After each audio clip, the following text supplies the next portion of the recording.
It is very difficult to have a fireside chat after lunch. And I see some guests are still joining us, but we'll slowly kick off, so maybe we're going to have some people late. My great pleasure to welcome on stage Darren Mowry. I'll get you the mic. I'm not worried. We'll have enough energy to pull everyone up from lunch. Yes, I think you're probably still jet-lagged, so... You know, not so much. So I feel like I told my wife the other day that I never knew I'd get good at international travel, but I know when to sleep, when to stay awake, when to have a vodka, when to have a coffee, and so far it's all working out. So we'll see how it goes. Well, Darren has incredible background because he has been working for the major tech companies, overseeing the growth in the US, but also in other countries. And probably he's one of a very, very few people that know what will come next. Am I right? We'll see. I guess we have 30 minutes to prove if I may have some guesses. And I would love to share some of the ideas and at least concepts, and love to get your reactions as well. But as Magda said, I spent formative years in large-scale consulting. I spent a decade at Microsoft. I spent a decade at AWS. Have now been at Google for 4.5 years. My wife says that I just need to go work at the Apple Store, and I will have checked all the boxes. But Google's going pretty good right now. So no plans on the Apple Store for the next few years. From a Google perspective, I feel kind of flattered that you have been to Microsoft, you have been to AWS, and you came to Google. This is where the future is, right? Yeah, in all honesty, you didn't just tee me up for that. There's a few reasons why I came to Google initially, but I would say it's become even more of a reality now, Magda, and that is, and by the way, I have the utmost respect, as the team knows, who I spent the morning with. We spent the morning with a bunch of founders. Both Microsoft and AWS, OpenAI, all of these companies are really phenomenal technology companies that are all doing some amazing things. For me, I like to be in a moment of chaos and building, and so the Microsoft that I left was not the Microsoft that I joined, and the Amazon that I left was not the Amazon that I joined. So I came over to Google simply because I felt and knew there was a lot of building opportunity. Little did I know that 12 to 18 months ago, there would be this seismic shift in the industry, and AI would really make things interesting. But I'm having an incredible time. I honestly say that I think I have the best job in show business, and it's really an incredible opportunity to do what I do every single day, and I'm super thankful to spend some time with you today as well.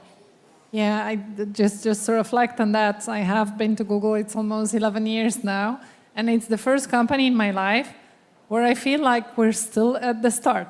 Every year That's we're good still and bad, yeah.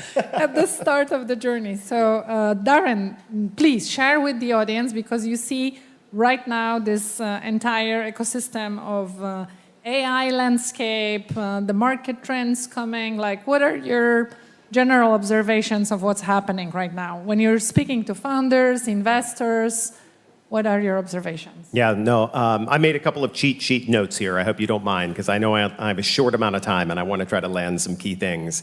So as Magda mentioned, the role that I have now is looking over all of Google's startup organization. And so imagine, if you would, in the AI revolution, being able to wake up every single day, spend time with founders, with government agencies, with enterprises, with investors.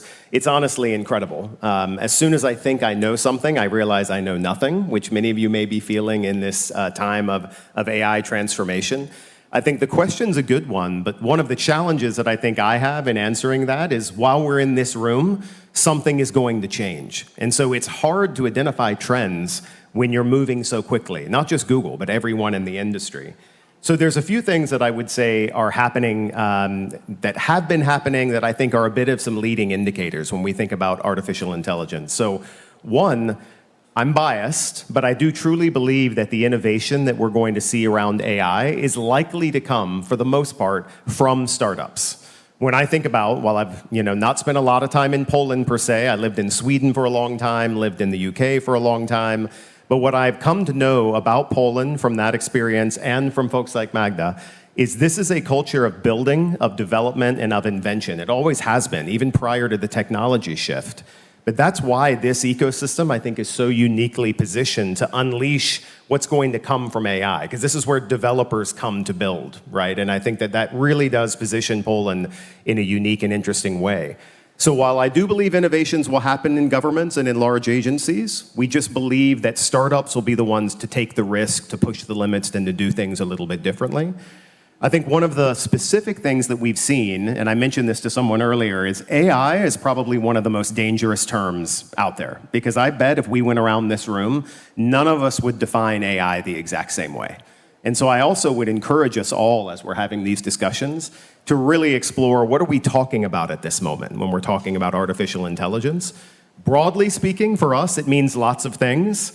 It means a core global infrastructure that is not only kind of cloud, massive scale, but also, the market's talking a lot about chips right now, the chips from NVIDIA or the chips from Google and Google Cloud.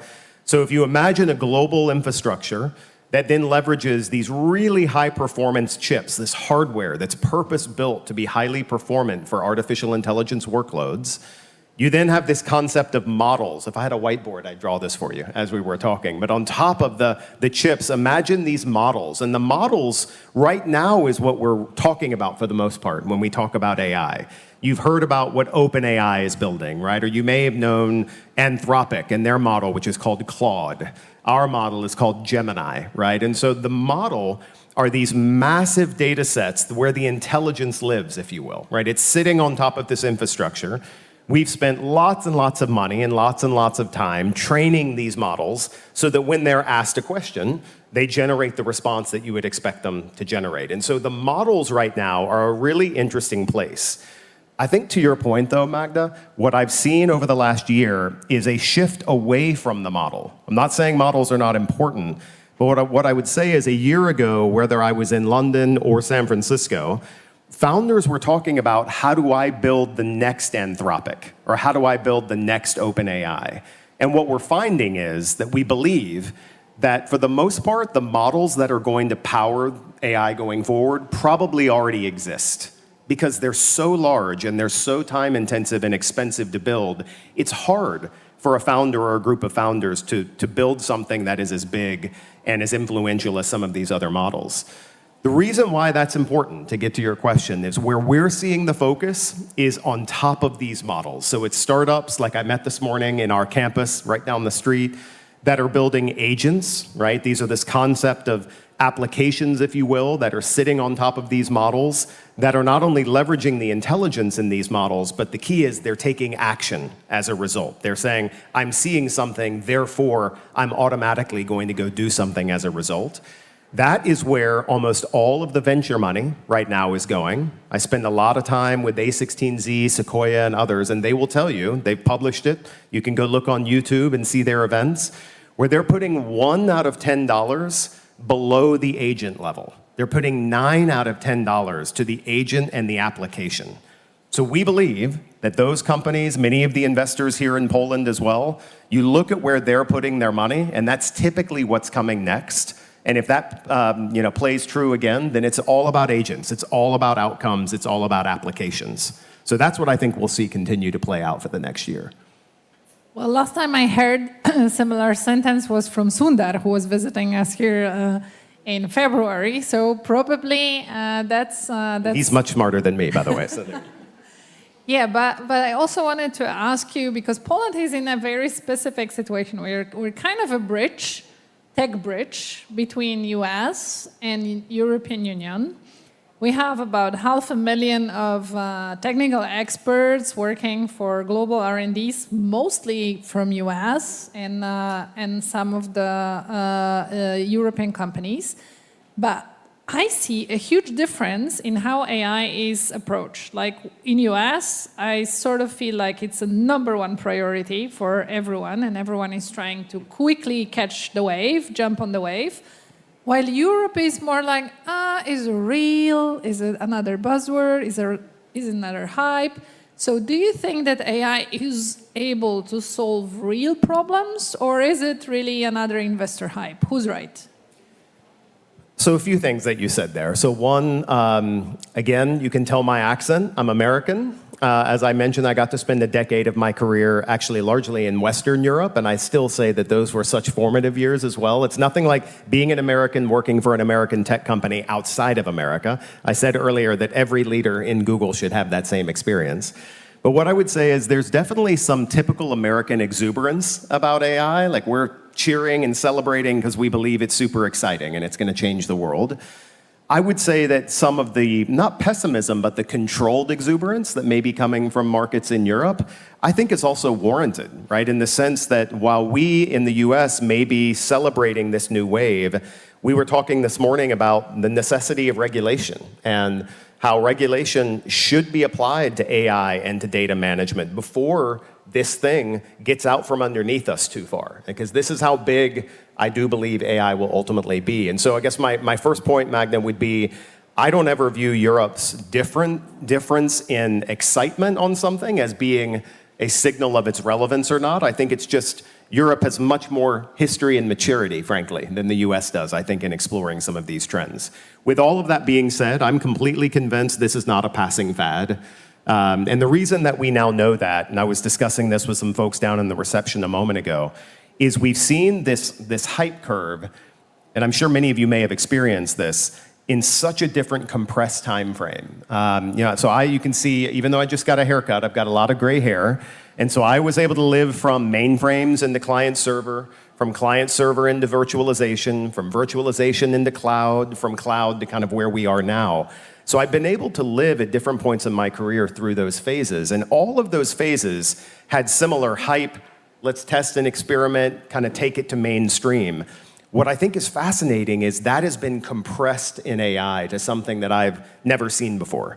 Meaning this shift from this is a science experiment to this is a real outcome, like the real outcomes are there. It may be different in different markets, I appreciate that. And I know the US may be applying AI in different ways than here in Poland. But when I think of what's happening when we think of coding and software development, that's a real use case, right, where AI is being applied, and happy to share more about that. Biotech, the amount of organizations that aren't just thinking about using AI, but are using products like AlphaFold, which was created by DeepMind, that's actually helping researchers literally cure cancer. Or companies that are, Poland has a long history in radiology, for example. Well, the radiologist is one of the healthcare profession's most burned out resources, which I never knew until AI came along, meaning radiologists leave their jobs at a higher clip than any other medical profession.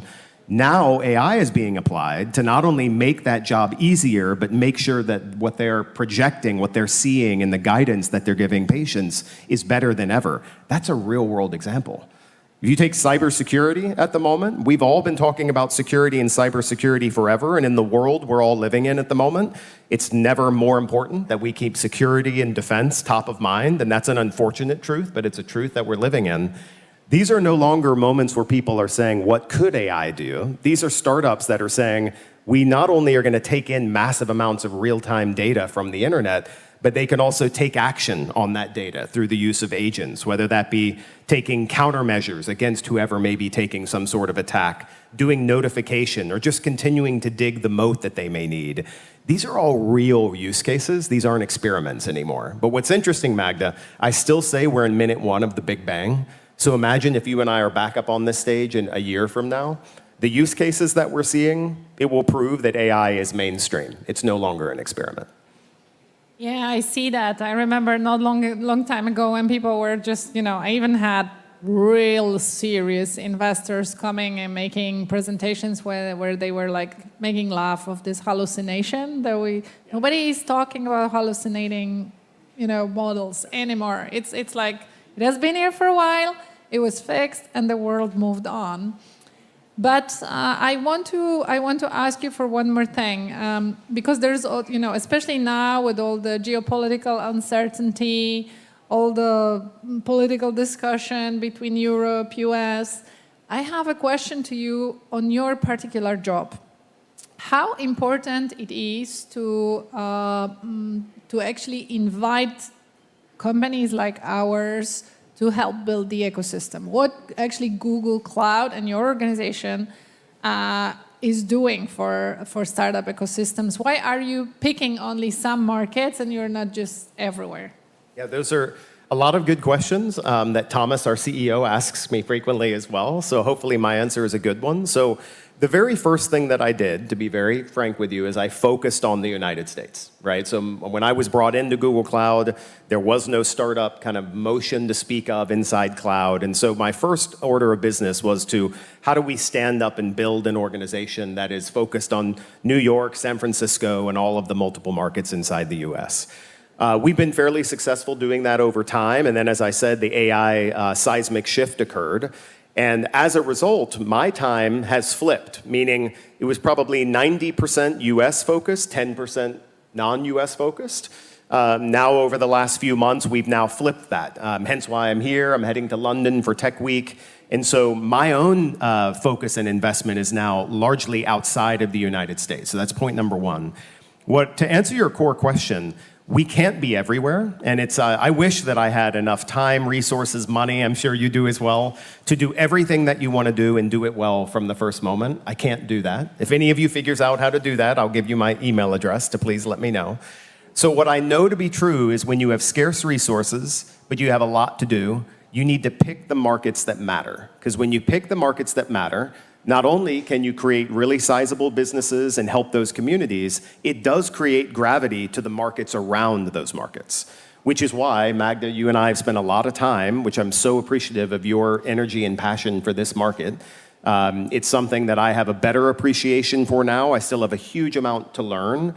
But that's why we've made the decisions that we've made to bring Poland and really Central and Eastern Europe into this Google Cloud focus on investing in this ecosystem. And what that ecosystem means is, how do we make sure that customer-facing teams are present, that you have a lot more human resources available to do so?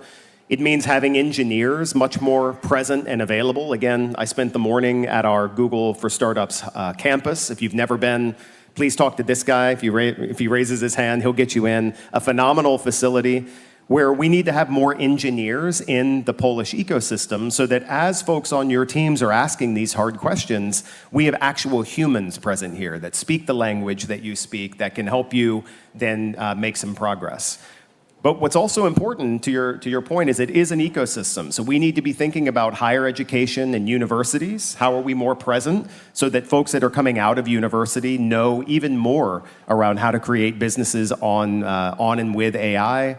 It means us investing in incubation and acceleration. So not only the organizations that are already here that we can partner with, but I could imagine us having our own accelerator, our own Google accelerator for AI based here in Poland. And lastly, but very much not least, is the investor community. I had the chance to meet some investors this morning. It's very important that we are very close to the people that are investing in and funding these new startups, and that is now where we're coming. Unfortunately, you'll see a lot more of me and of my team, but we believe really deeply in what's happening here, and I think, again, we're just at the very beginning of what's going to be happening in Poland. Yeah, we're definitely privileged at Google to see the tech change a little bit earlier and to potentially envision the impact it's going to have on the entire business community. So I really would love you to maybe reflect on two things. I mean, people here in the room can have influence on what paths actually Poland will take when it comes to acceleration of AI ecosystem.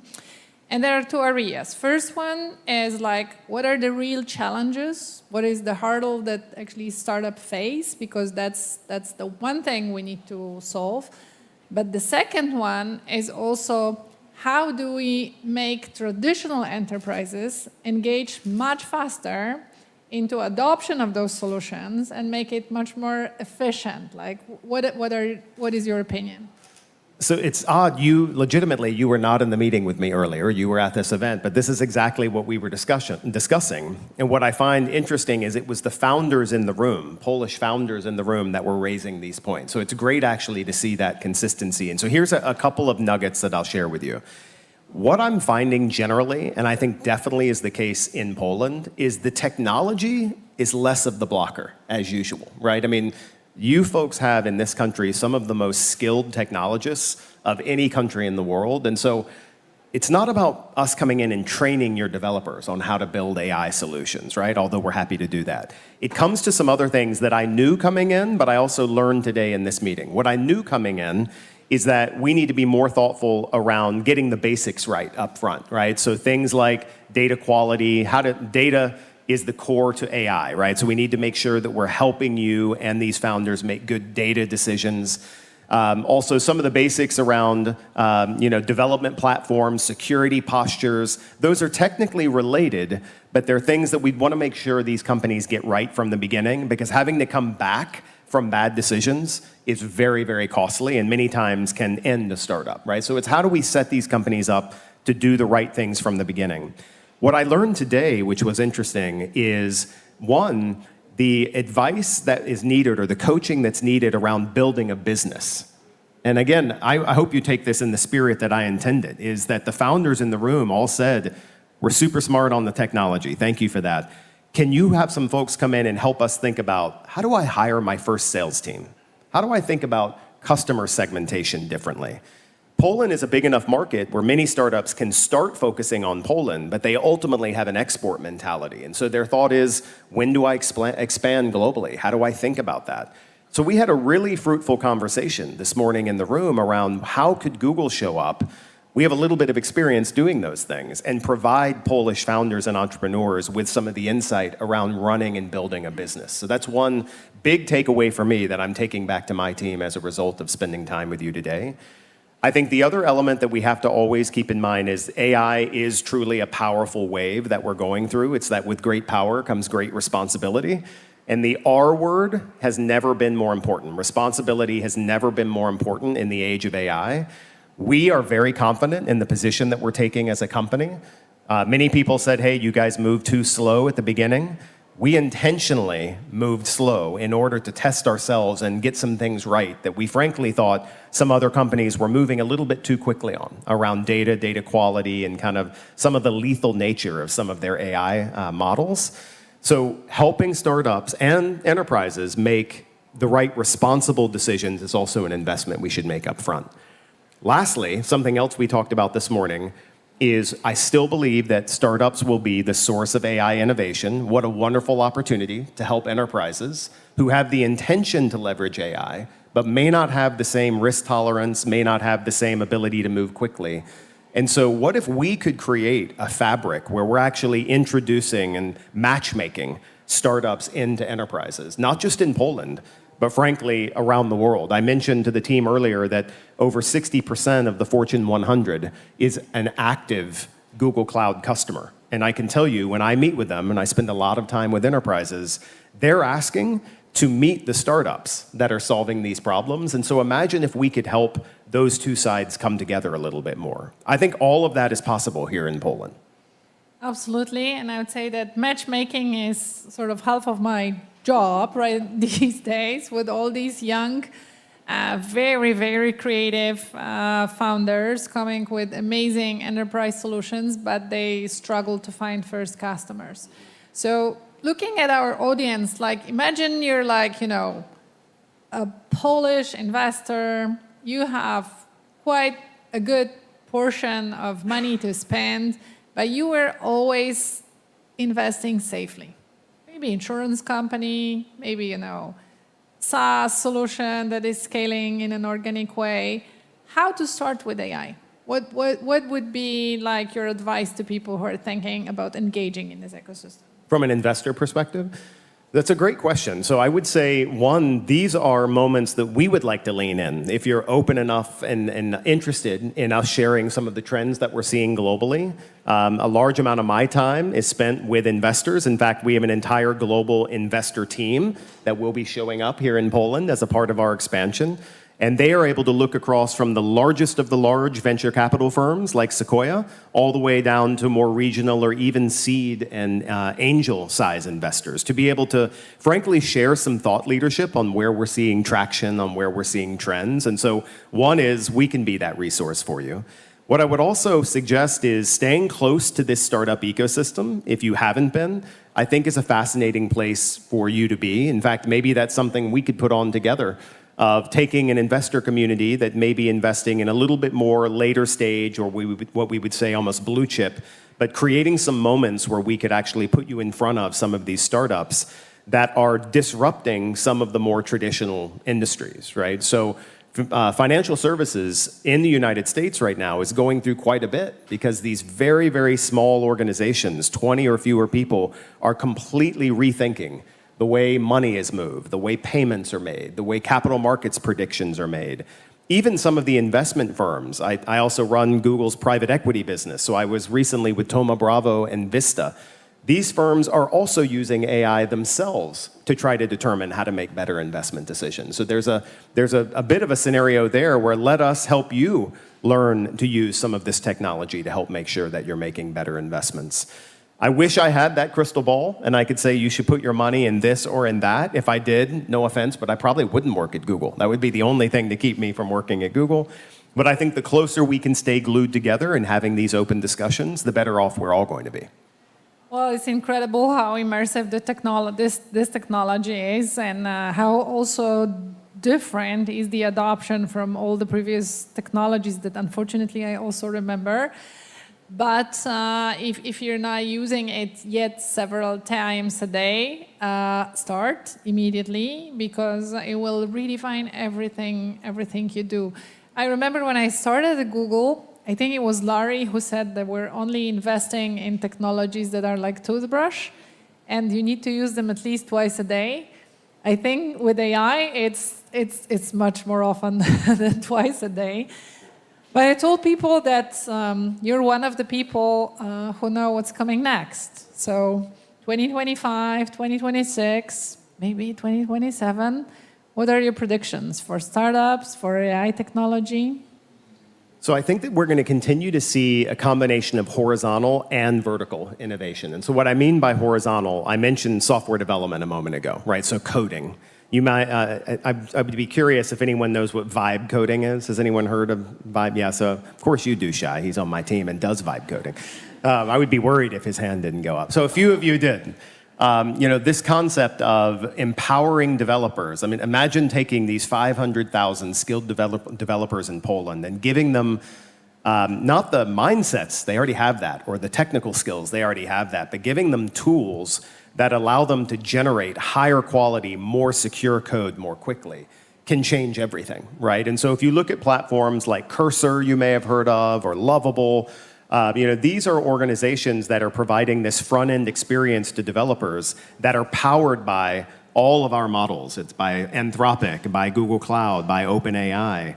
What's interesting, specifically on the Gemini side, because that's the only one I can see in detail, we have seen a 50 times growth just on using the model for development. That's 50 times growth since releasing Gemini 2.5, which, Shai, how long ago did Gemini 2.5?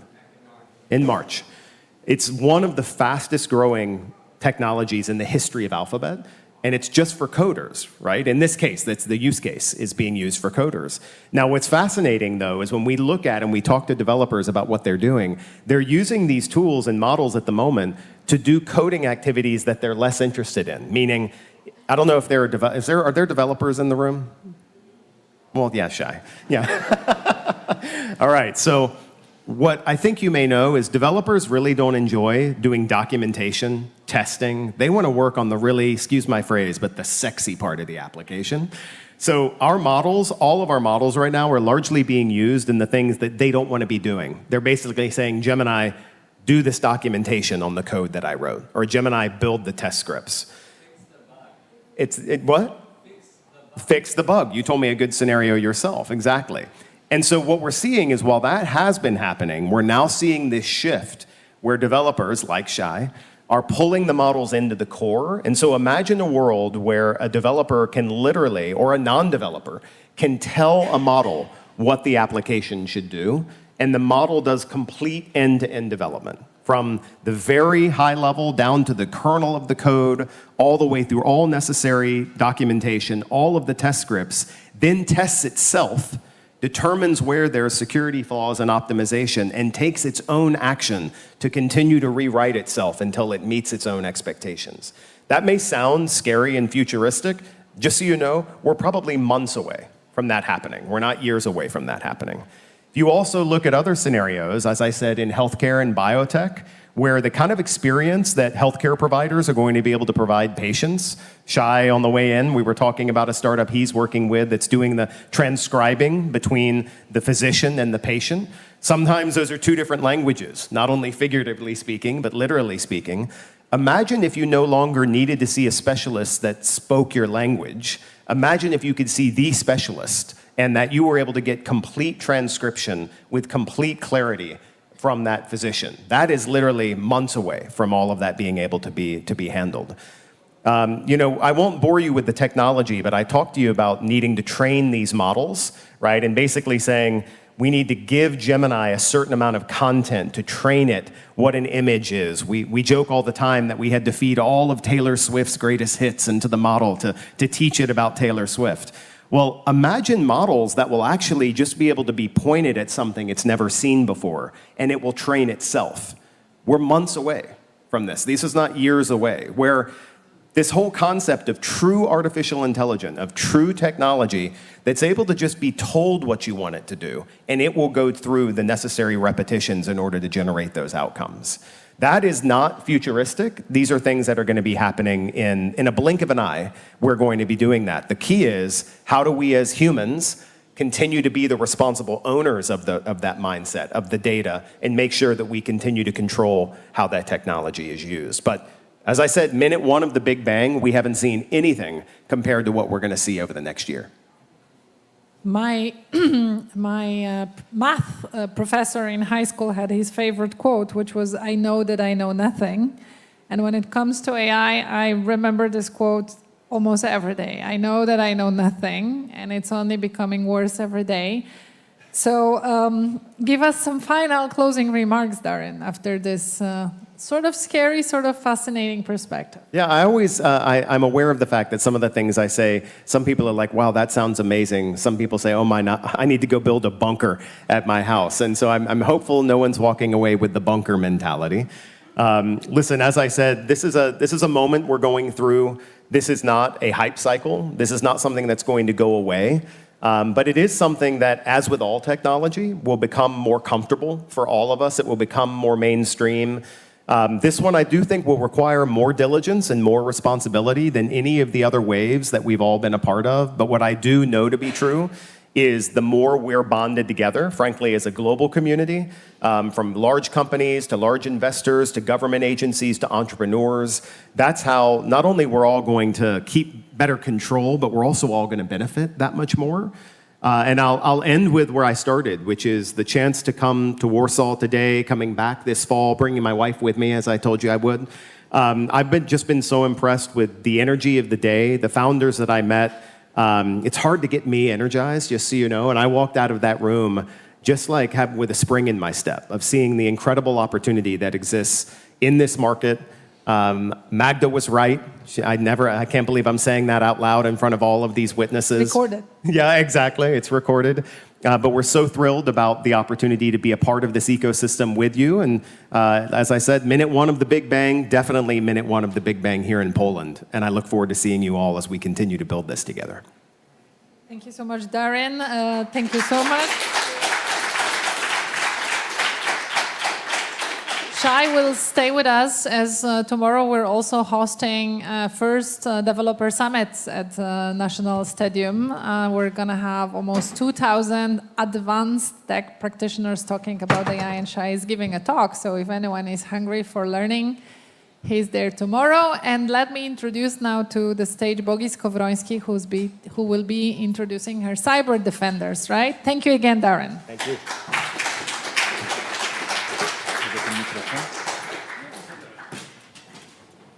Can I ask the participants to just come here, so I know you're all here? And yes, we need more chairs.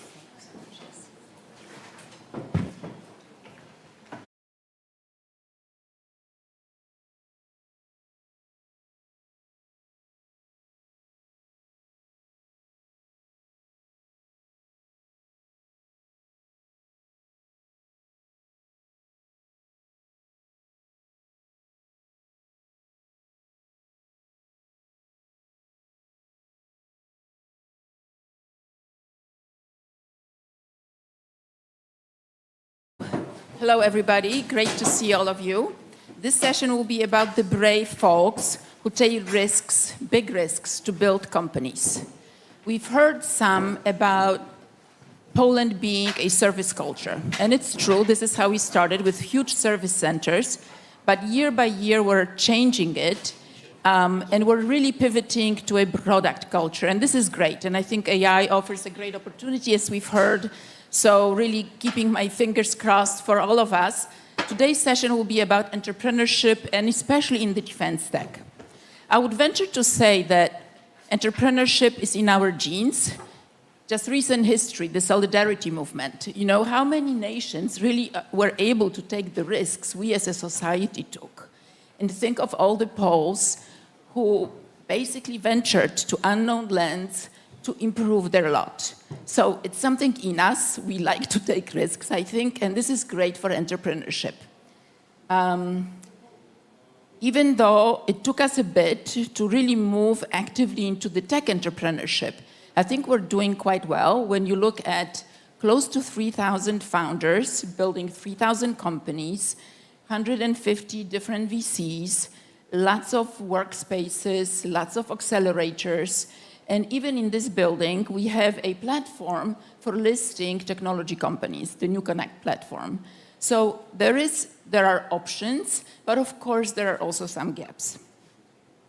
Defense tech, and we'll spend some time today with the guests that I have invited to talk about that, because it has a potential to be a truly dynamic, huge sector in Poland because of all the money that is flowing into it, with 5% of our GDP being invested into this space. But of course, we need to make some changes to make this sector also very vibrant. So I have asked a selective, very elite group of participants, and I asked them one by one to join me on this stage, because we will have a nice discussion, and I hope you'll enjoy it. So I'll ask Jędrzej Iwaszkiewicz, who is Chief Commercial Officer of the Baltic Defense Hub operated by the Heart.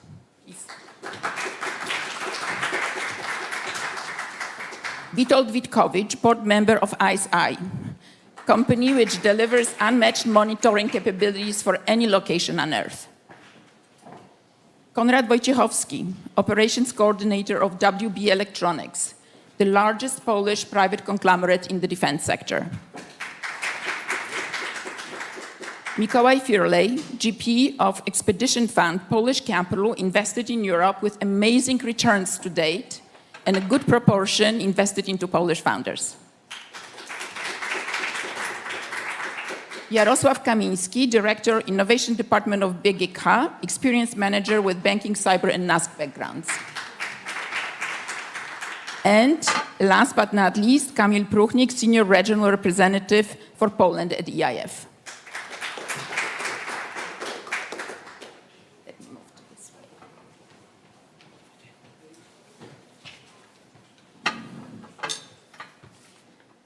Great panel, big group. We have 3 product founders and we have 3 financiers. So the panel is quite balanced. And maybe the first question, just to get us started, why don't each one of you describe, when you think of a Polish founder, do you have a certain image, a vision, a set of words that you would like to describe a Polish founder with? I think the microphones are here, so just grab it. What comes to mind? Maybe we give it to the financing arms first. Sorry. Okay, I can start with.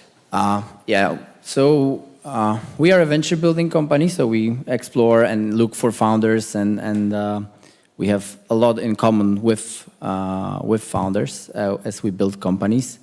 And I was thinking about this question before that panel. I wanted to have, let's say, 5 descriptions for Polish founders. As I'm more of a positive person, so I will describe 3 positive ones and 2 negative ones.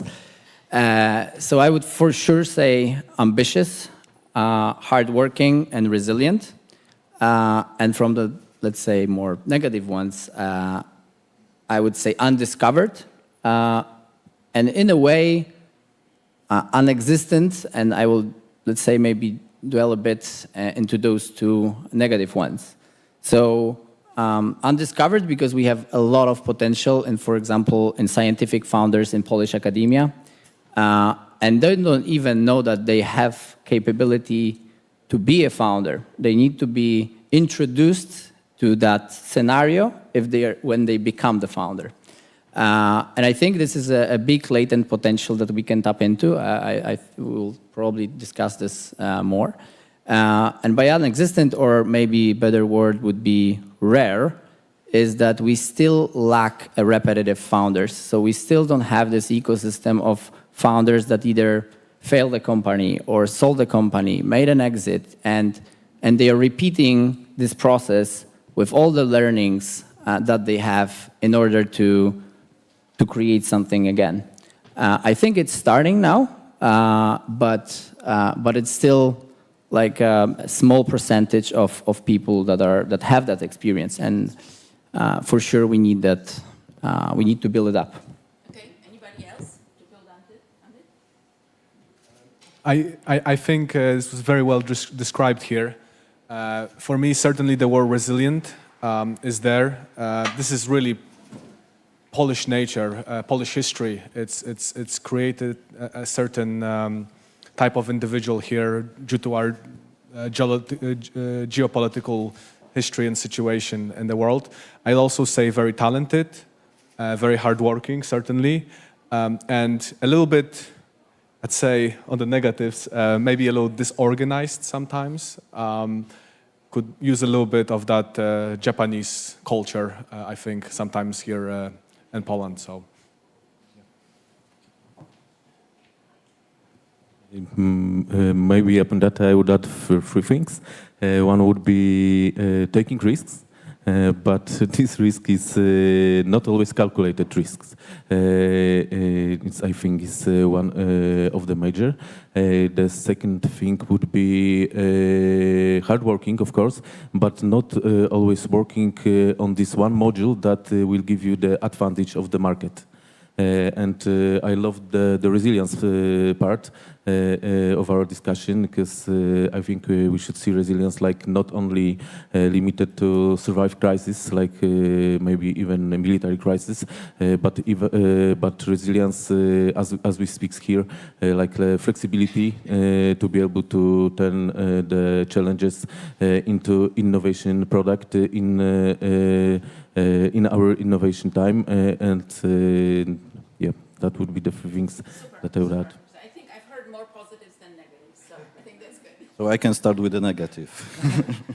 So Polish founders that I've met eventually, they all take no prisoners if it comes to work-life balance. This is something that every founder needs to learn, how to actually have this part of life done correctly. Some of the founders, they, as you said, they don't even know that they can be a founder. So this imminent thing is that they need to be bold. They need to be persistent. They need to be bold, especially if they want to do business in Poland. Globally, this is a bit more different, because taking risks globally is something completely different meaning than it is in Poland. But it's interesting about this work-life balance. I'm not sure if it's possible for a founder's life. And actually, when I talk to Americans, they tell me, we don't want to work with European founders because they really focus on work-life balance. We want to work with Polish founders because you guys are more like us. So, so I think let's keep it that way. I think we need it for a number of years. The work balance will come. Okay, let me move on, because we could probably be talking about this for a while. But I would love everybody here in the audience to understand, we have 3 product founders here. I would love the audience to understand, maybe don't spend too much time, but a little bit of time to describe exactly what problem are you solving. Why don't we start with Witold? I can talk for hours about the problem solving if it comes to our mission, because when we started, we wanted to solve the very simple problem. ISI, yes. We are building synthetic aperture radar satellites.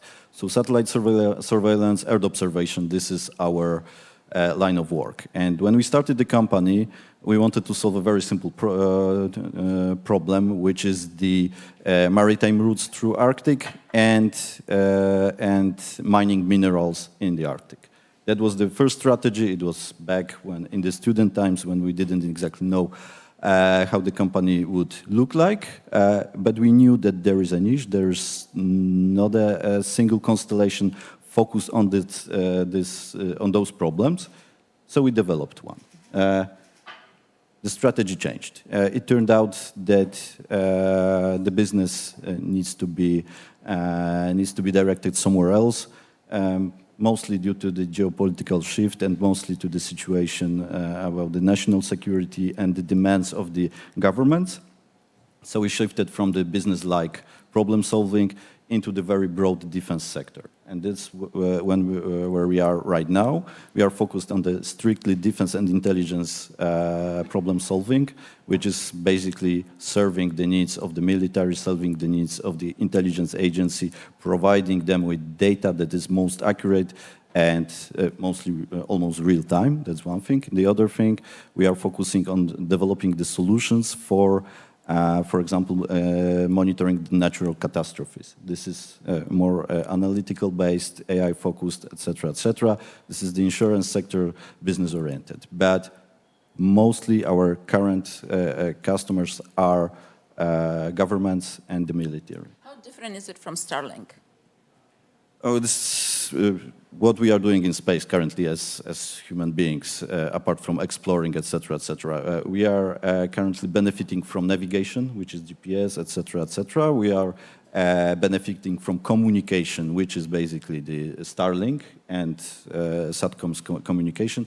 And the third thing, what we are benefiting the most is the Earth observation. So getting the real-time data from space, from what's going on Earth through space and to the decision makers. The third thing is what we are doing right now. Okay, thank you. Konrad, WB Electronics. The company started a while ago, and in the space of primarily public procurement, you are the only big private company in the defense tech. You're probably solving a lot of problems. But maybe you can pick few most interesting ones and just share with us who is WB? Absolutely. Thank you, Bogi. So I like to say that today WB Electronics, WB Group, is a corporate startup. It's the size of a corporation, you know, a couple thousand people, yet the founders still are here with us. They're still very active. They're still the CEO and the VP. They still own a majority of the company. Now, the initial concept that they had as electronics engineers was to digitalize the military, especially the military systems in Poland, ballistic calculators, things like that. That, over the last 8 years of the company's life, has only become more and more important, and you could really break down the portfolio and this digitalization into communication systems, into battlefield management systems, and the last more than 15 years into drones. Today, with the war in Ukraine and the conflicts around the world, we're seeing how important electronic warfare, digital, innovative solutions in the defense sector, how important they are. And when you look at the times and the dates when WB Electronics released some of these products, they really were 5, 10, sometimes more years ahead of the curve with our first drones specifically designed for the military being released before 2010. So that's... Thank you. We hear a lot that the cooperation between the universities and business doesn't work, yet the heart managed to break that. So tell us, Jaroslav, how did it happen and exactly what you do? Yeah, so we still don't know does it work properly or we manage our way through it, but I like to have this, let's say, saying about this. We know let's say, the oil field is there. We just need to have the right tools to create petrol from it. And to give you a couple of statistics, we have 38 in Europe. We have 38% of unused patents that we don't do anything with, and 44% of unused patents created by big organizations. So universities and big organizations, they have a lot of IP potential that can be commercialized. A lot of this is, of course, in different sectors than dual use, but or defense. But for sure, and we already know in Polish academia, we have a lot of projects that are very, very highly sophisticated from the technology perspective, and universities are willing to commercialize them in a way to create new startups. But they need to have a right guidance to do so, because when, for example, a VC would come to the university and say, guys, create companies and just come to us and we will fund this, they have nothing, like they don't know what to do. They need to have what you speak of, the whole infrastructure around to really turn that idea or technology and to build a business model around it.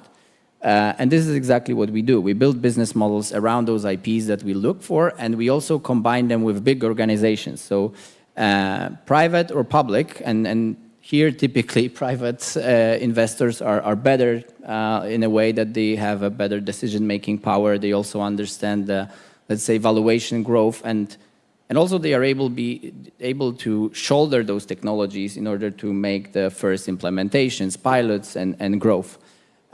So we're screening exactly that. And to be honest, the dual use and defense sector was a tough nut to crack for us, because it's not super easy. It's a very, let's say, I would say, convoluted space. It's hard to tap into. So we needed to manage our way through it, and we came through, let's say, with three pillars that we let's say explore. So one is we thought what is needed for Poland and for Europe to be present on the market in order to be resilient or prepared if something happens. And the first thing that we underlined is production. So we still don't have enough production capabilities and capacity in order to produce drones or anything that, or maintain the equipment that we bought, and so on. So we developed something called ironclad manufacturing, which is basically the centralized structure of production lines that we are able to turn them into military production lines, with ability to comply, with ability to have a proper cybersecurity, funding, and so on and so on. So we work on that. The second one would be dual-use infrastructure. So what is needed in order to have a proper infrastructure when the times are bad, but with a very strong use of the, let's say, civil use case at the very beginning. So for example, energy storage and things related to energy storage. What is the infrastructure behind that? What is the technologies behind energy storage? The second one, it's an example of company that we're building. It's home surveillance that is based on military-grade cameras and let's say drone pads that are placed every square kilometer or so. That if something happens, the drone can come and screen what's happening. And in the time of peace is basically a disruptor of typical home surveillance. But in the times of war, it might be a very effective, let's say, drone army, if you call it. And last but not least is IP commercialization at scale. So we go to Polish academia and the Polish universities, and we ask for the technologies that might fall into the place of dual use and defense, and then we look for big organizations that are willing to invest together with us to build companies around that. And so far, it's quite efficient, and we are able to find valuable projects on the academia, and we are able to find entrepreneurs and big organizations that are willing to either invest or support those projects. Okay, you're pouring some trust into our and confidence into our hearts. Thank you for that. And now on the funding side, because sorry. Thank you. Okay. So on the funding side, so all these great projects would not have happened if we did not have the oil to make it happen, right? So maybe we ask Camille first to talk a little bit about the big scene. Like, what do you see in terms of availability of capital in different stages and gaps? And then I'll ask Begika and Kawai. Yeah. Thank you very much for that. Before I jump into that question, I just would like to quickly react to some of the other remarks that were made on the Polish founders, etc. Ladies and gentlemen, it just so happens that today, simultaneously right now in Warsaw, in the Pałac Kultury and Nauki, we have a very big competition for high school students that want to pitch their own startups ideas. It just so happened that I was at one of the juries on this competition, and this really nicely ties into your original questions, the founders or the future founders, yes? And I can definitely see lots of energy, power, ambition, but I also see, and I agree, they are undiscovered. Quite often they are underappreciated. They are in need of guidance. They need to learn how to prioritize things. But the thing I see over and over again is that they focus on Poland.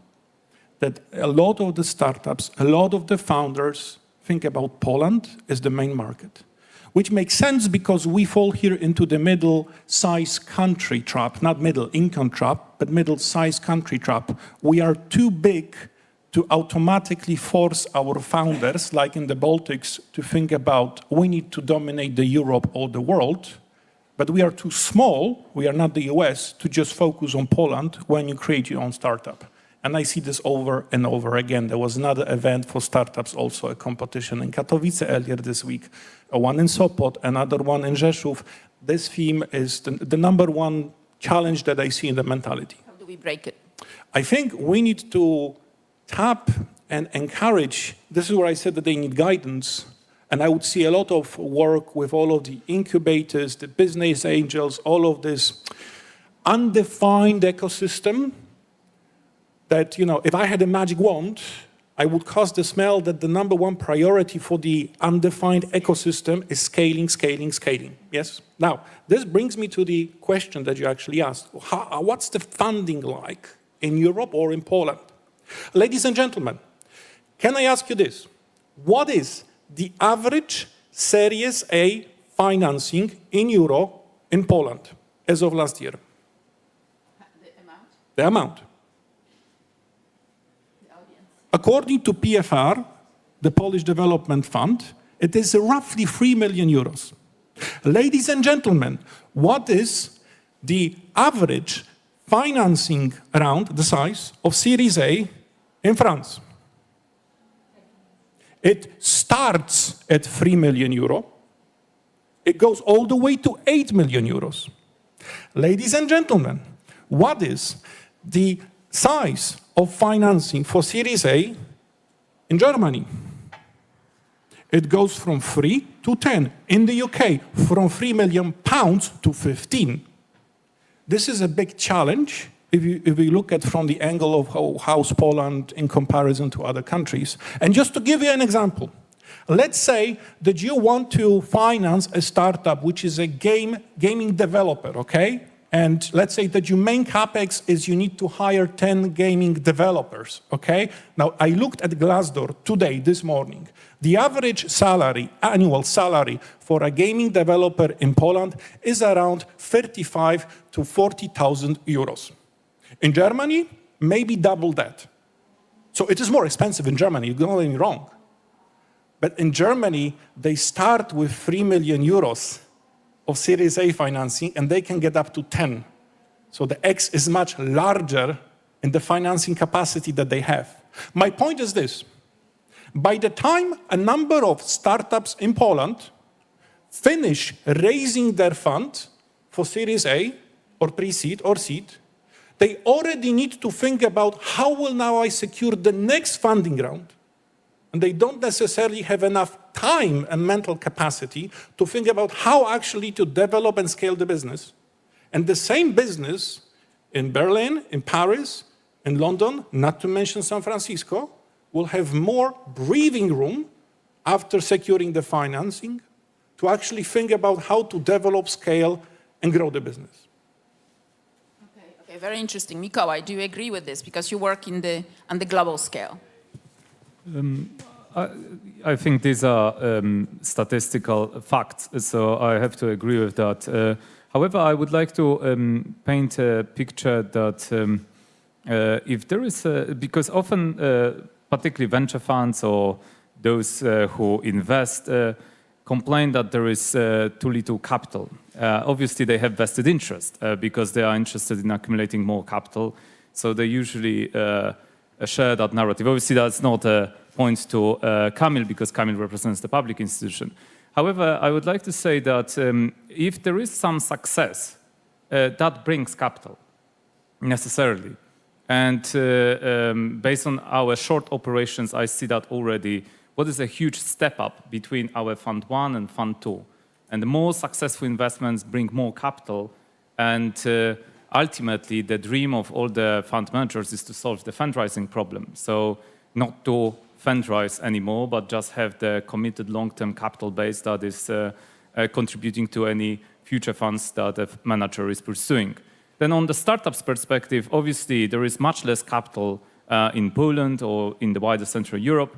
But obviously this is very much rooted in historical reasons. And in fact, there is also a benefit of that, because it adds good pressure to funders to really be capital efficient and work very hard. And then one of the best investments you can make as a venture capital investor is actually to go at the lowest possible valuation into these hard-working funders who can turn this adversity, as you said, into an opportunity.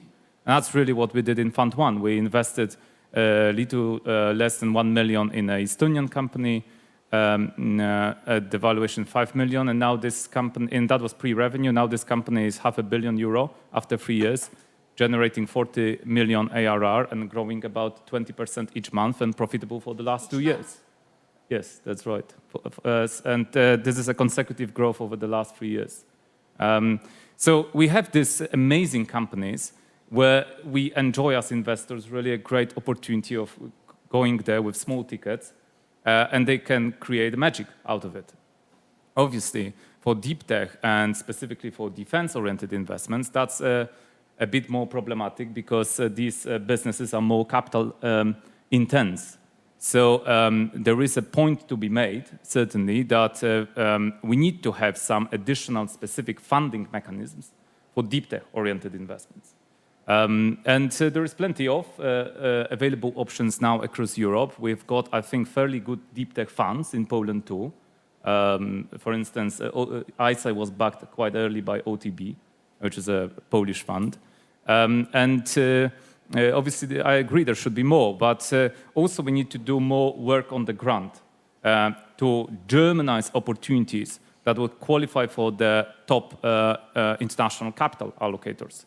So that we've got a Polish deep tech company that from day one is ready to get capital from Sequoia or from other tier one American VCs, but for various reasons, they may want to decide to partner not with them, not with Americans, but with native European funds that could add value here on the European continent. I think the current geopolitical tensions play really into our advantage, both as venture investors, but also more generally us as a country, Poland.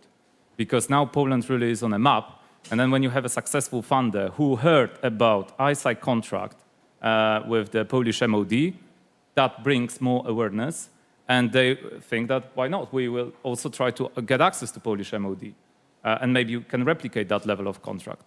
So what I'm seeing from a venture perspective is that now funders who could easily raise capital from tier one VCs in America, they are interested in having some Polish connection because they are hoping that the Polish connection will pave a way to contract in the MOD. And I think that's a great opportunity. It's a generational opportunity, both for venture investors from Poland, but also for Poland as such, to bring these amazing entrepreneurs home. and get the technical advantage for national security. Okay, fantastic. This is very good news. Jarosław, from your perspective, where does BGK play and which gaps in the market do you fit into? Of course, we can start with the credit line, and we are also changing the guarantee system to allow the smaller and medium company to take part in a more in a mega investment. But let's come back to the stage of investment we are talking about. So seed investment. We are working. Last year, we finished with the pilot of venture building. This year, we are tending to open 2 venture building programs to fulfill the gap in this famous dead valley between research developers and businesses. So we focus, of course, on a deep tech side and on dual use and the renaissance of the meal tech. But it's not only the capital. I think we are missing because we opened a few clusters for a few technologies, and it's not always the capital that's the problem. It's the reliable buyers. So I can give 2 examples. One would be the quantum microchips that are produced on a Sesamat, and we are on a let's say not maybe on a final stage, but we are going to agreement of 2 years offtake from the Sesamat to one of the Polish companies of the quantum microchips.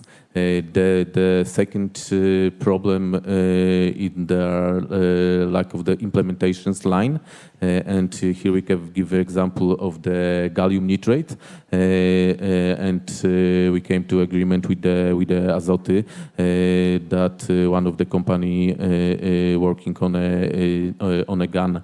On the gun lasers and on the gun technology, will be able to implement their products on a larger scale. So that would be. So you go into deep technologies and work with specific off-takers to design products also specifically customized for them. It's big enough business. Yes, that's actually the case. If we go deeper into that question, it appears that the challenge of that market is that there are countable numbers of the possible off-takers, and actually there are what appeared to be a problem in a venture building stage. At the beginning of the venture building, you want to have a huge amount of the companies that you then go to the few stages and not work with the best. And actually, with the deep tech technology and on the specific sector, there are not so many companies you can start with. They are ready with the technology, and yes, so mostly they are bespoke products. Yes. And what do the founders say, the product representatives in this panel, about the finance infrastructure, the finance ecosystem? What is lacking? Who is a good investor? Do we have great investors in Poland? What needs to change? What needs to improve? I think it is improving. That's the good sign. It's certainly improving, especially the last, 5, even 3 years. We have a lot of individuals who are coming from abroad, from London, from the US, with some experience, haven't seen it, haven't done it, worked for startups, and now want to create something back home. I believe there's at least a handful of those at this panel here, based on my knowledge. Then we also have institutions like PFR, like Giełda Papierów Wartościowych, who are also investing in startups, or investing or facilitating programs where startups can find investors, facilitating programs, events, conferences, and it's definitely, the change is so quick that it's visible. So we're certainly behind the West, but we're catching up rapidly, and I think the ecosystem here is improving by the day. I would say we're fast learners. Would you agree? Yes. very versatile tool. Okay, great. Anything else? Yeah, so I think what for sure, like I agree that this is improving, and I agree that we are fast learners. For sure, where we at least see the gap is this even pre-company stage or super seed stage, where you need to actually create something that is deal flow for a VC fund. And on the one hand, we, as for example, venture builders, we cannot screw up the cap tables because we know we tend to. If the big organization is involved as well, they cannot own too big of a share. So we learn ourselves how to create investable, scalable ventures. But for sure, flow of money to that sector is crucial for developing new companies at scale. And we desperately need to do it because the times, especially in the defense and dual use sector, I think we need to take bigger risks. I think we need to place investments into solving problems that seem to be very hard to solve in a let's say, relatively small amount of time. And I think we are, I have that feeling that we are in this, let's say, moment in time which is on the one hand extremely scary, but on the other hand we can feel the movement that somehow we are able to unite as an industry and we help each other in order to make that change happen. So in terms of fast learning, I suppose we will be able to quickly adapt to the new rules of defense and the dual use and so on. And it even follows to the companies that are public companies or public funds. We know that public funds are changing guidelines to be able to actually invest not only in dual use but also in defense, which is not, let's say, allowed right now. So we always need to have this, let's say, dual use perspective, not only the defense perspective. So, or BGK that is creating programs for venture building, right? So I think, and then it goes with the ecosystem that is properly already built up. So PFR funds and VC funds and those funds already have relations with European funding and so on. So I think we are in a good place to make that change, and it's starting to be efficient. Do you think we have too much kind of public capital? Because I think, EIF is investing only as part of the private capital. I mean, the EIF type funds, right? Maybe there are other instruments, Camille, that you will share with us. But generally, there is still a lot of kind of subsidy type capital. And do you think it's positive for the ecosystem or rather destructive? How do you view it? Honestly. I don't know, who are the... I can take this question. I think, well, on the whole, I think PFR and predominantly PFR, I don't want to comment about NCBR, but PFR did a really great job in terms of stimulating the ecosystem. So they planted the seeds in the wider market. And we see that the seeds are growing. And we have not only more funders, we have more venture funds, and some of these funders built really good companies, and we also, I think, created some decent venture capital funds in Poland. That said, I think there comes a point where particularly fund managers and also policymakers have to recognize that people have to become more independent. Once you've got some success, it's now time to really generate more capital from private markets. Obviously, there are also some other allocators outside Poland that should be interested with more success. So I don't see often, unfortunately, and that's predominantly, I think, the fault of general partners of those funds, that they are becoming more mature and more independent. Oftentimes, unfortunately, what we see is that fund managers, when they got the PFR investment, they want to then again got the PFR investment and then again, And it is just a never-ending circle of a public capital, which does not allow to move above certain threshold and is above certain level. Obviously, from time to time, it's good to have the public capital for strategic reasons. Say, for instance, now we have a great program set up by PFR again. It is a deep tech program in collaboration with Polish armed forces. And I think this is an interesting program, particularly for those investors who are looking into defense or dual use-oriented investments. Once you have the privileged path to Polish armed forces, I think it is a net benefit, as long as all the other criteria are market-driven. Oftentimes, however, those public allocators are pushing for the requirements that are not market-driven.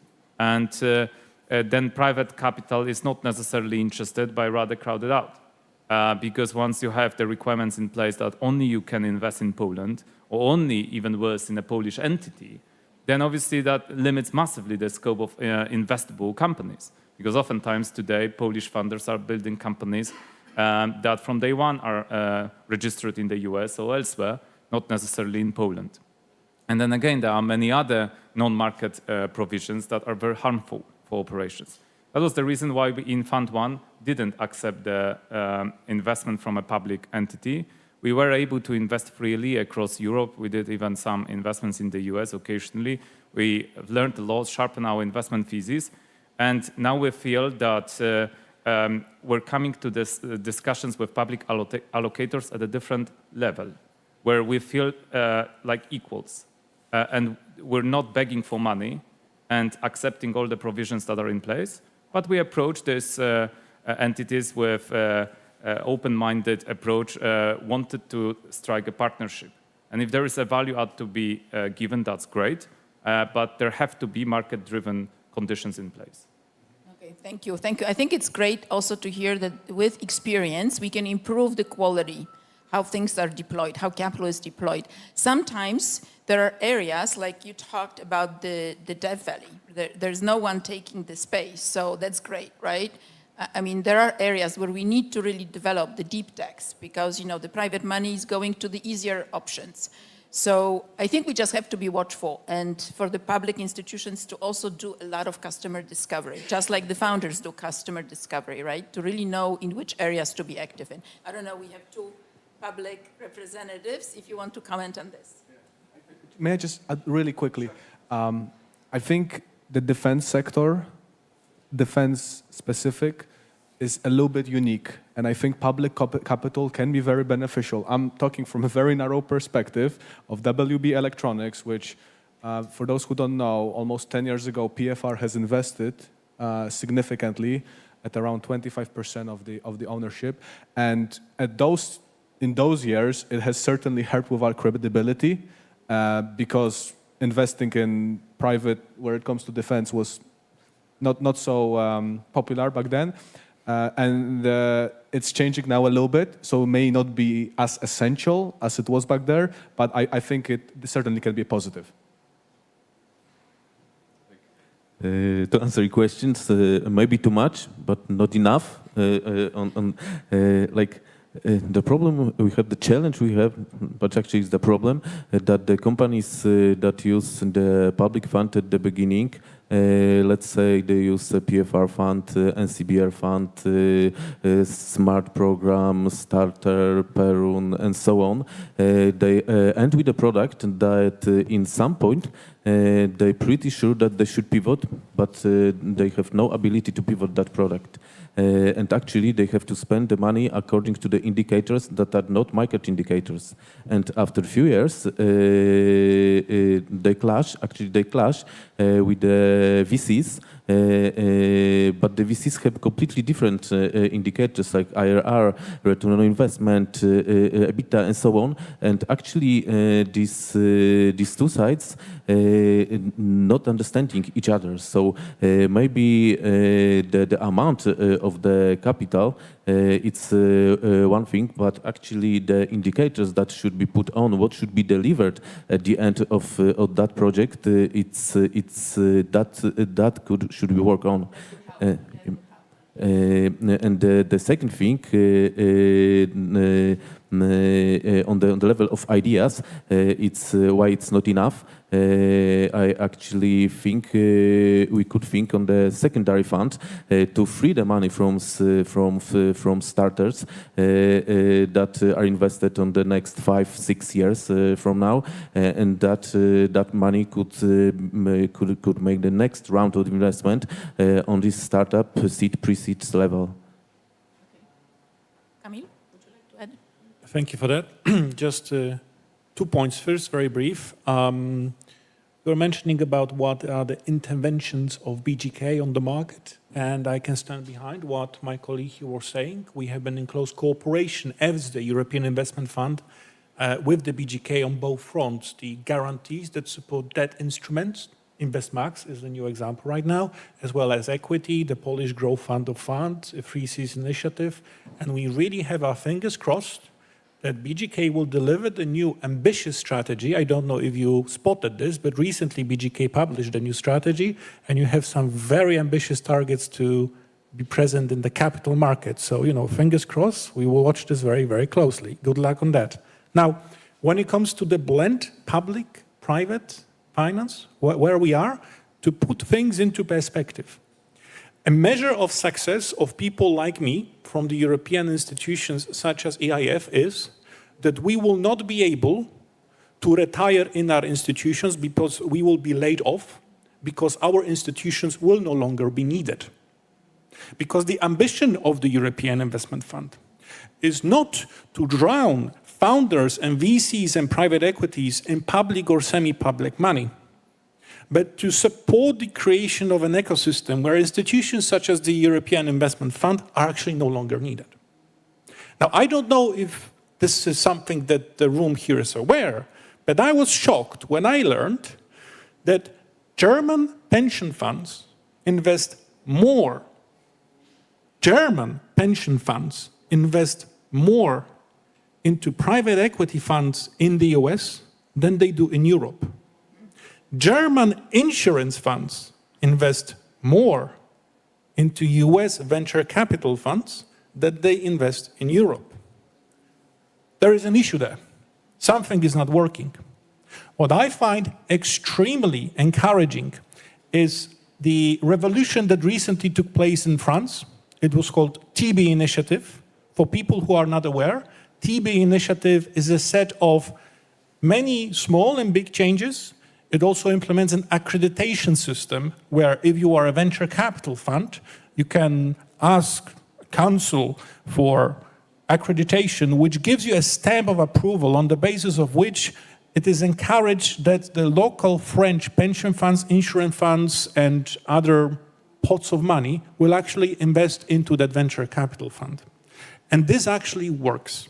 And what I am also very encouraged about is that I see TB-like initiatives being discussed in Italy. I see TB-like initiatives being discussed in Germany. The one in Germany is called WIN. It's an acronym, something in German. I will not try to say because I will kill the German pronunciation there. But it's super amazing that this is happening. Where I am, however, very conscious is that this is another example where we have local national initiatives where what we should have, and this is what I strongly believe should be the right strategy, is that we take the TB initiative that work and we try to encourage to do this pan-European, and not that we have another set of fragmented initiatives which are very nationalistically driven and they will not talk to each other. This fragmentation is killing the scalability of the market, both for the founders because it is more difficult for them to scale business-wise, but also for venture capitals, private equities, venture debt funds, private capital funds, private credit funds, etc., because it's difficult for them to raise funds across multiple countries and then to spend it. That's very true. We always try to ask ourselves, when are we going to be the Silicon Valley? And we don't have the uniformity of the market, right? So that's a huge obstacle. Can I add to that? Because I really like this comment. However, when we look at the statistics of the best venture funds across Europe, they take a pride that actually were backed by EIF, not in one vintage, but across vintages. What is really the best performing European fund that actually graduated from EIF and become independent? It is, you put me now in a very uncomfortable situation. No, I want you to be aware why, because this is a good educational moment, yes? I have two names in mind right now, and I cannot share them. Because if I do this, this will be me pointing fingers saying that they are so amazing. I cannot do that for more than one reason. But what I can tell you is this. At European Investment Fund, we have supported in the last 30 years some 1,200 funds across venture capital, private equity, all the other guys. And one of the challenges that we hear from insurance funds and pension funds, where we try to encourage them to co-invest with us into venture capital, private equity, is that they say, I don't know how, and I don't have the vintages, I don't have the data, I don't know what is happening there. Well, it's true because this is an unregulated market. Yes, so what we do is we work right now on a new initiative, free of charge, which is called VC Tracker. VC Tracker is a misleading name because it's not only VC, but also private equity, venture debt, private credit. I guess it's sexier that is VC Tracker, yeah? And then this tracker is going to be available free of charge. Everybody can take a look on that website and see what was the performance of the 1,000 funds that we have invested or co-invested in the last 30 years, and you will see what was the DPI, what was the IRR, all these things. Now, you will not see this by name of the fund, and you will not see this by nationalities, or at least not in every case, because in some countries we've been doing with like 200 funds. In some countries we only supported 3 funds, so it's very easy to point fingers. Yes, so we need to be careful here.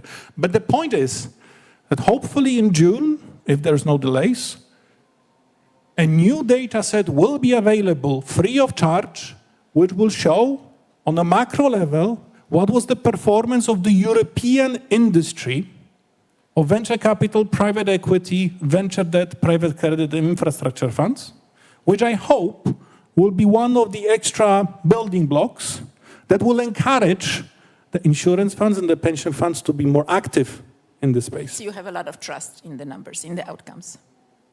Indeed, I do. Okay, perfect. Very, very nice to hear. Okay, we have a few minutes left, and maybe we can share our brainstorming here in this panel. There's a lot of money that will be flowing to the defense sector. It's already flowing to the defense sector. How do we make sure that the private tech ecosystem thrives, takes benefit of it? What do we need to do? Is it the money? Is it the regulation? Is it finding the right founders? What do we need to do? This is a very good question, because we currently are in the stage where we have the money, we have the need, because the need to deter our common enemy is there. We know what to do. We need to act fast. We need to be very diligent and flexible here. But what we don't know is how to actually pour the contracts into the small and medium enterprises in Poland. Because if it comes to Europe, we have a very strong market for the military and dual-use startups and companies, for example, in France. But we need to grow the sector here. And this is not going to be easy. I can share my experience, as I said, because we had some luck in the past. We started our first big contract, one of the first big contracts was with the Brazilian Air Force, Brazilian Ministry of Defense, back in 2020.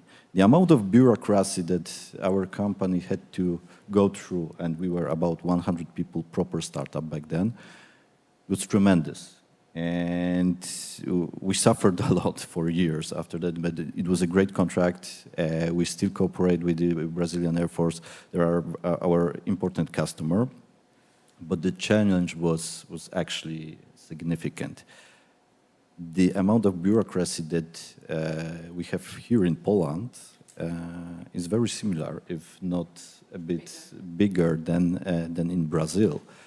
And for a startup in a dual-use sector, those barriers might be impossible to overcome.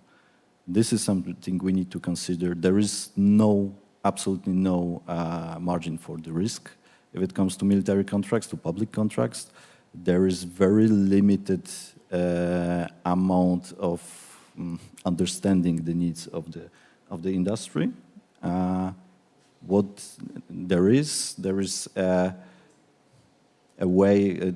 Of course, we understand that we need to grow the business, that we need to invest, we need to have those public contracts if it comes to defense sector. But finding the trust and earning the trust of the public sector is something very difficult. And it's not only my words, those words came also from the Armament Agency as an official statement, that we need to deregulate, we need to accept some of the risks, we need to pour the money into the small and medium enterprises to grow. If we are not going to do it, if we do not construct a better way to land the contracts for the small and medium guys, we will not grow and modernize our army in a way that we would like it to be. For example, WB Electronics is a great example because this is a powerhouse. You already faced a lot of challenges with the bureaucracy. You know the ways, you know how to compete with them and comply with them. But I would like Poland to have more WB Electronics success stories, and I think competition is good. So you would also like to have a lot of industry like that. And I cannot find a proper answer for this challenge. The regulation definitely is a must, but we need to be careful. On the other hand, you are not allowed to deregulate all the rules for the military. Is there an ecosystem that would be a benchmark that we can learn from? Israel and the United States, in my opinion, especially Israel, if it comes to building startups and military-oriented companies. This is a benchmark that we need definitely tackle and deeply find out what they were doing in the last years and maybe follow that way. But they are structured, I think, other way around, right? Like they have people in the military developing technologies, then going outside of military developing startups. So this link is already there, and we have no link like that. So you never worked in a military company. You developed a startup, and you want to make a deal with the delivery company. And I think the interesting part of this story is that as a, let's say, Polish startup or Polish-rooted startup, the first deal you make is with the Brazilian Air Force. And they had a need. I know, but I think we have a point here, right? It's what we need to do in order to support such startups, such technologies that we clearly know they are breakthrough technologies.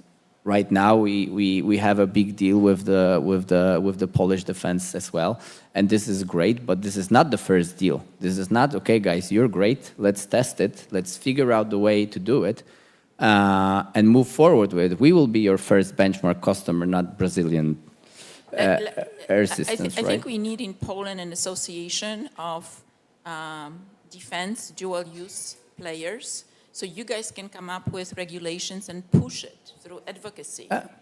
I think it's interesting because it's something that we are starting now. But the ironclad manufacturing that I mentioned, the production, let's say, capability, it's exactly that example. So we are trying to have contact with PGZs and let's say Polish public sector, and it's impossible to get there. Yet we have very serious discussions with US military primes, where they are really like willing to produce and give us. I hear you. Can I make Okay. one comment? Mikołaj, I wholeheartedly agree on the reforming of the procurement. I think it comes down to the change of the law and the change of the culture. And I will just give two examples of what we do in expeditions to add our little contribution to these discussions. Because obviously we also have responsibility to do something.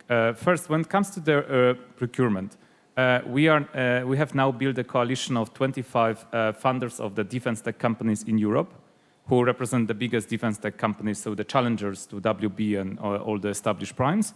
And we are writing a manifesto that we will be publishing in the coming weeks in Financial Times and some other newspapers about the need to reform, but the authors will be those funders of defense tech companies. So we want to spotlight the problem, not from the perspective of venture allocators or investors, but rather from the funders' perspective, as a representative of industry as such. And that's one thing. And the second thing is that when it comes to the culture, the big problem is that we're not treating our national security professionals seriously, particularly when they finish the service. These are the national assets. Tier 1 special forces and intelligence officers. They don't have opportunities for a job placement after they will finish their work in the public sector.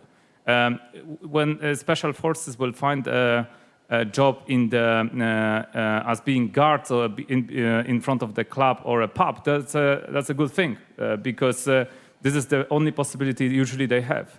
So essentially what we come up with is a small initiative now, but we intend to grow it, is to find a place for them, to give them a stipend so that they will have a benefit of money and time to think about the next step.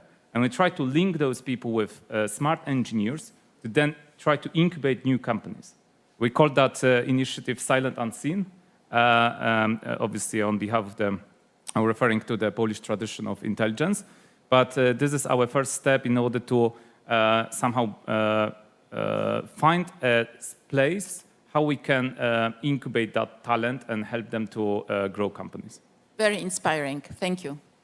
Like into sentences. My focus is innovation. So for innovation, the gateway is like dual use. The example would be last month we invested in the underwater drones, and of course they can work in the ports, but also they can work on the military infrastructure on the sea.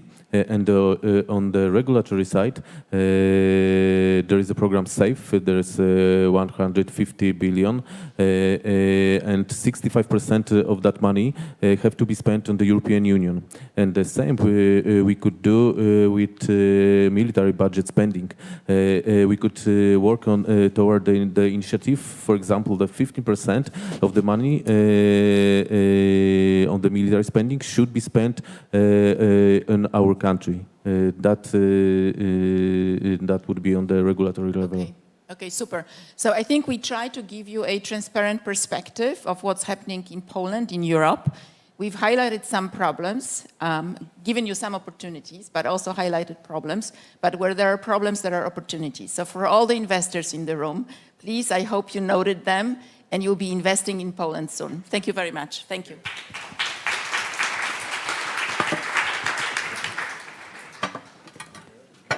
Thank you so much. And we have one more session before the break. And it's a very interesting one because we're going to hear from the first Polish AI unicorn represented by Maciek Mylik. Maciek needs a minute to get to the stage. Encourage him first. And we also have, for the very first time in Poland, his investor, Ritika Pai from Iconic Capital. And the conversation will be led by our own great Bartek Pucek, person who knows everything about AI. Oh, okay.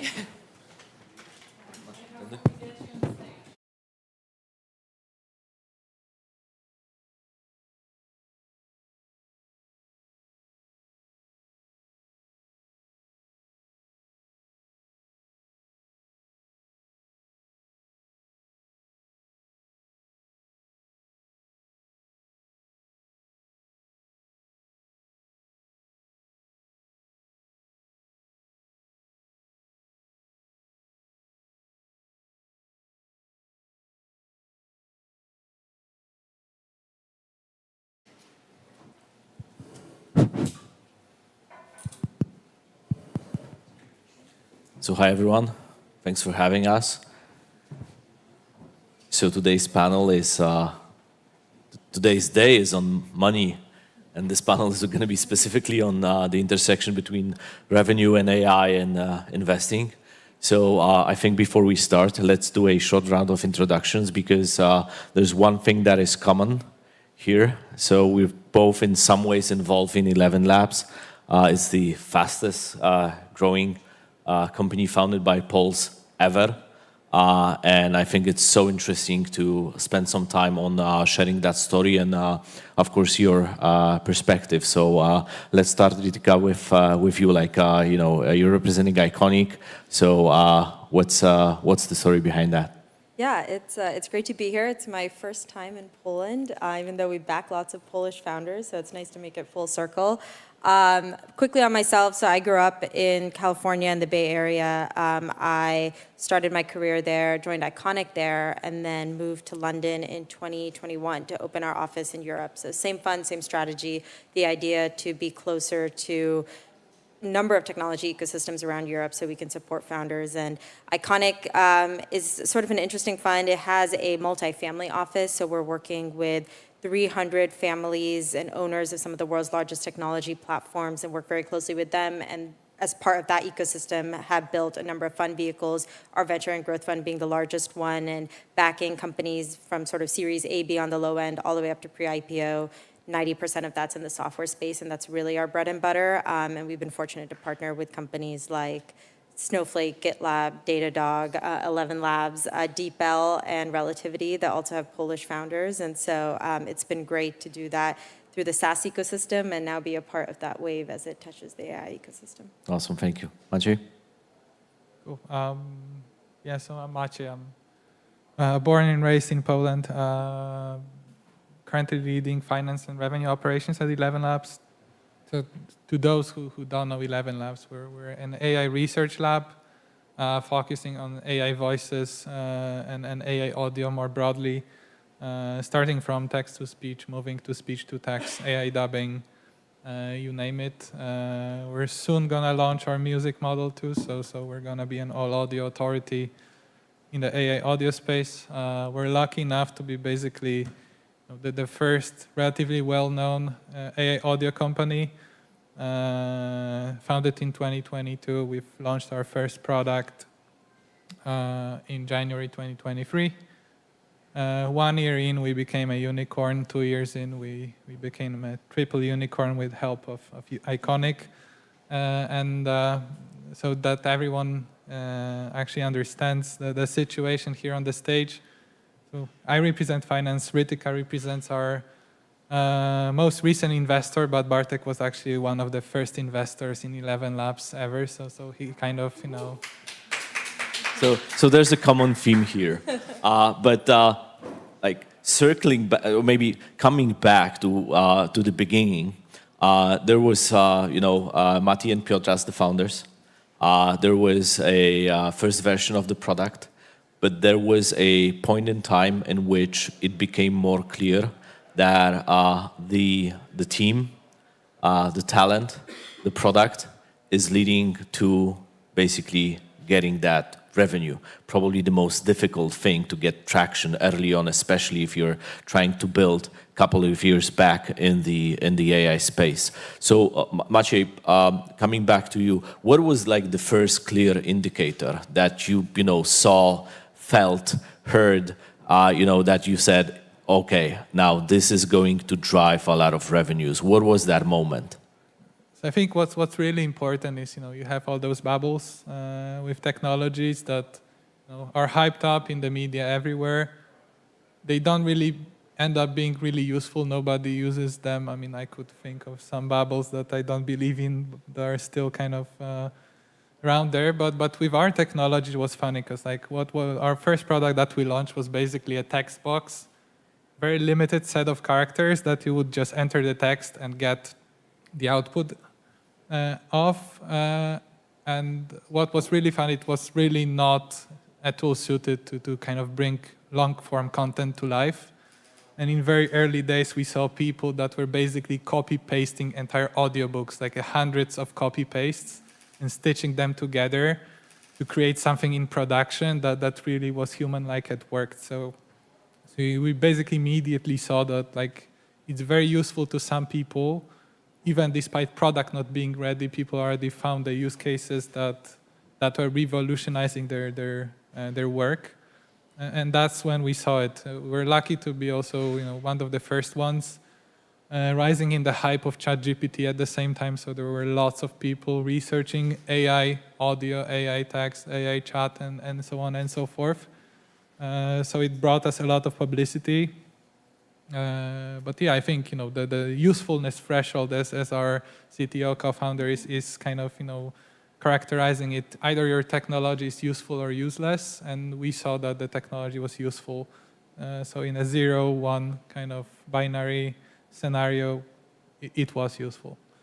So Ritika, on the investment side, you see a lot of founders and a lot of companies, different traction, different metrics, different growth. What is the common theme? What's the repeatable framework that you see that works from the intersection between talent, revenue, growth, something that just is the answer that you are looking for? I love that I'm going second because my answer ties actually really well with what you said. But it's such an important topic right now because it's actually so much easier on a relative basis to start up a company today more than ever, and that's across all fundamentals of building a business. And so I actually think our test and framework and way we start to have the dialogues with founders often at their ideation stage is going back to some of the core qualitative fundamentals, which is, why did you want to build this? It's not easy to build a company. I always ask that, what inspired you to make this completely irrational decision in order to want to do this? It tells a lot about what motivates a person and what they define success as, and who are you building for? What are the pain points that you're solving? Can you actually come down to why this matters and why this matters today? What's happening from a market or technology standpoint that sort of drives a quote unquote why now? And is there a specific unique angle from a research standpoint, a product standpoint, a delivery standpoint, a branding community standpoint that gives you, your own personal conviction to have a right to win in a category, because often a lot of people are also playing into that category as well. And I think the final one in that, sort of goes back to a psychology experiment as well, which is, do you want to build a big business around this? And that's not easy. That's not everyone. There are brilliant minds that want to channel that in different places. And so do you want to focus on culture and on org and inspiring people to sort of build this with you? And we try to have those conversations, and those aren't fast, those aren't immediate, but I really think going back to the why do you want to do this and what are the pain points they're trying to solve, that's the gold North Star, because everything else will change over the course of time. And those are the special conversations that you can have with founders that show you who they are at the end of the day. And you had this insight also when we were talking earlier today, is how well and in depth you understand the problem that you are after. Yeah. And you don't come by a lot of founders that have that when you're talking with them, do you? No, it evolves. Everybody has a point of view, and of course a huge part of this is can you be agile to that changing over time? But you need to have that purpose and vision, and the way Maddie talks about, growing up in Poland and watching movies that are all dubbed in the same voice, and then being able to extend that personal problem into a universal problem. And audio is one of the most fundamentally universal mediums that we all engage with each other in the world. And so how do you actually think about the pain points that you're solving? Because there is a lot of cool tech out there. And we all play with it every day in the AI world, and kind of trying to bring that together to a pain point, and the pain point then becomes a business model, and that business model then becomes pricing and revenue and metrics over time, but it all starts from a kind of golden source. Yeah. But again, back in the day, I remember this call that I had with Mari, and we were thinking and talking and discussing about pricing. So there was the beta phase, people were signing up, and there was a question on okay, so there's traction, there's signal in there. So how to think about pricing, and we had this meeting. And I remember I saw the first, design.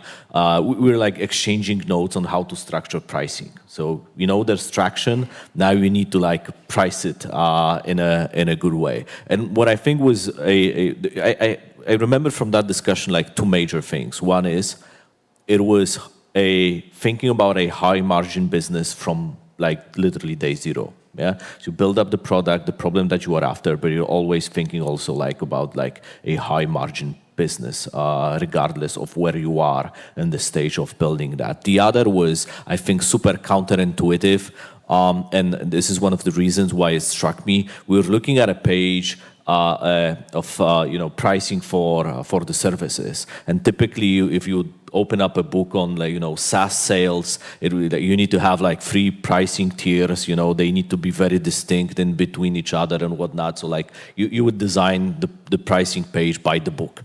And 11 Labs pricing was like 7 pricing tiers. It was very difficult to understand like the differences in between each other. And I remember Matti saying, okay, like, let's try this. And that pricing like went, I think, for a year and a half or something like that after. So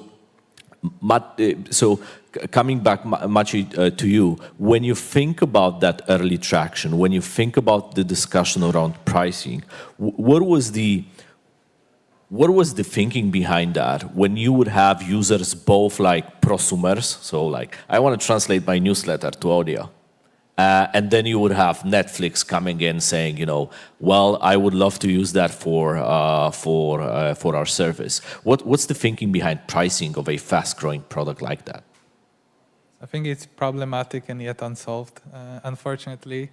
I think what's quite interesting about a product like ours that's deployable at a very high scale, high volume, but also in very high quality settings, that you can be at the same time too expensive and too cheap.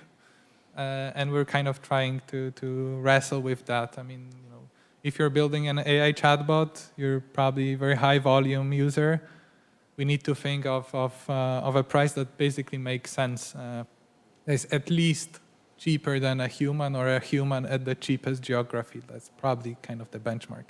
But then for the high quality kind of Disneys and Netflixes of the world, I mean, like, they're gonna use your text-to-speech. They're probably gonna use a minute or two. They're gonna make millions of it. So this is a thing that we've not yet solved exactly, but yeah, this is quite an interesting thing. Like, we're not really focused on one single ideal customer profile. There is a very wide, diversified group of clients that we're after, and each and every one of these has value levers in some different places. Some do care about the quality and pay for quality, some pay for latency, some pay for volumes. And yeah, that's what our minds are at the moment, but unfortunately no answer here because it's yet unsolved, the problem. I think it's just like a series of experiments. You just constantly run them and evolve with them. I'm interested, Ritika, in your take from an investor perspective, because especially later stage, you do have to look at metrics. And it's different right now with AI. The companies are growing faster. It's less FTE. The margins sometimes can be much better. The growth for sure in some of those companies is really amazing. So like, what are you looking at right now? Because it's not the typical, scenario for a SaaS-driven businesses like we had for the past 10 plus years. Yeah, it's a pretty extraordinary time in terms of how quickly businesses are growing revenue.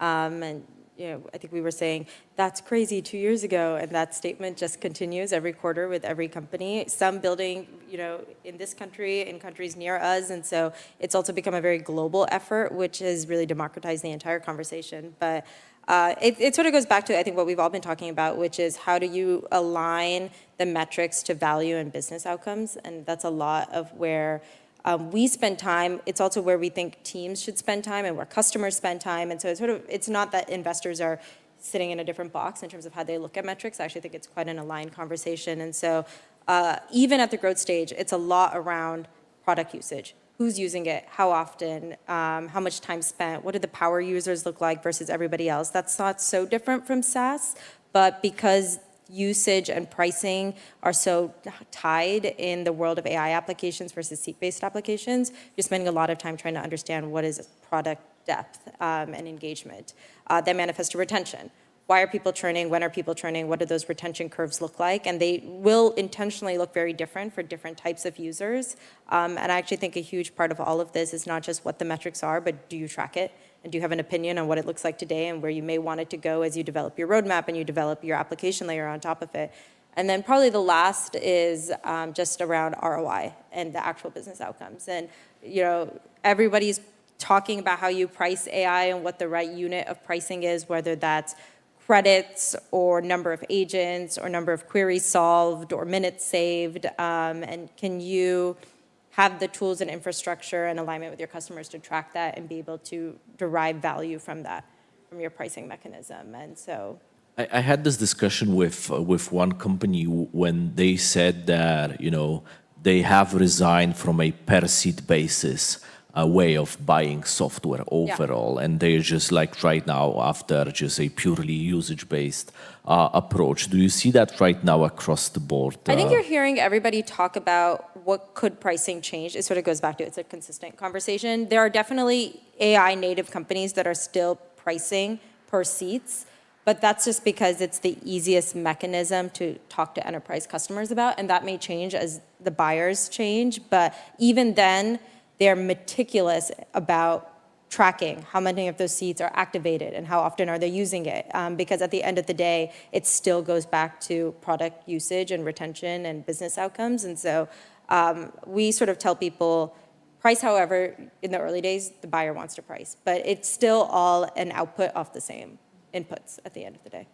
Awesome. I think a big part of that is just like operational excellence too of those companies. And what I'm seeing right now, especially with the fastest growing ones and most successful ones, they are more similar to like professional sports teams.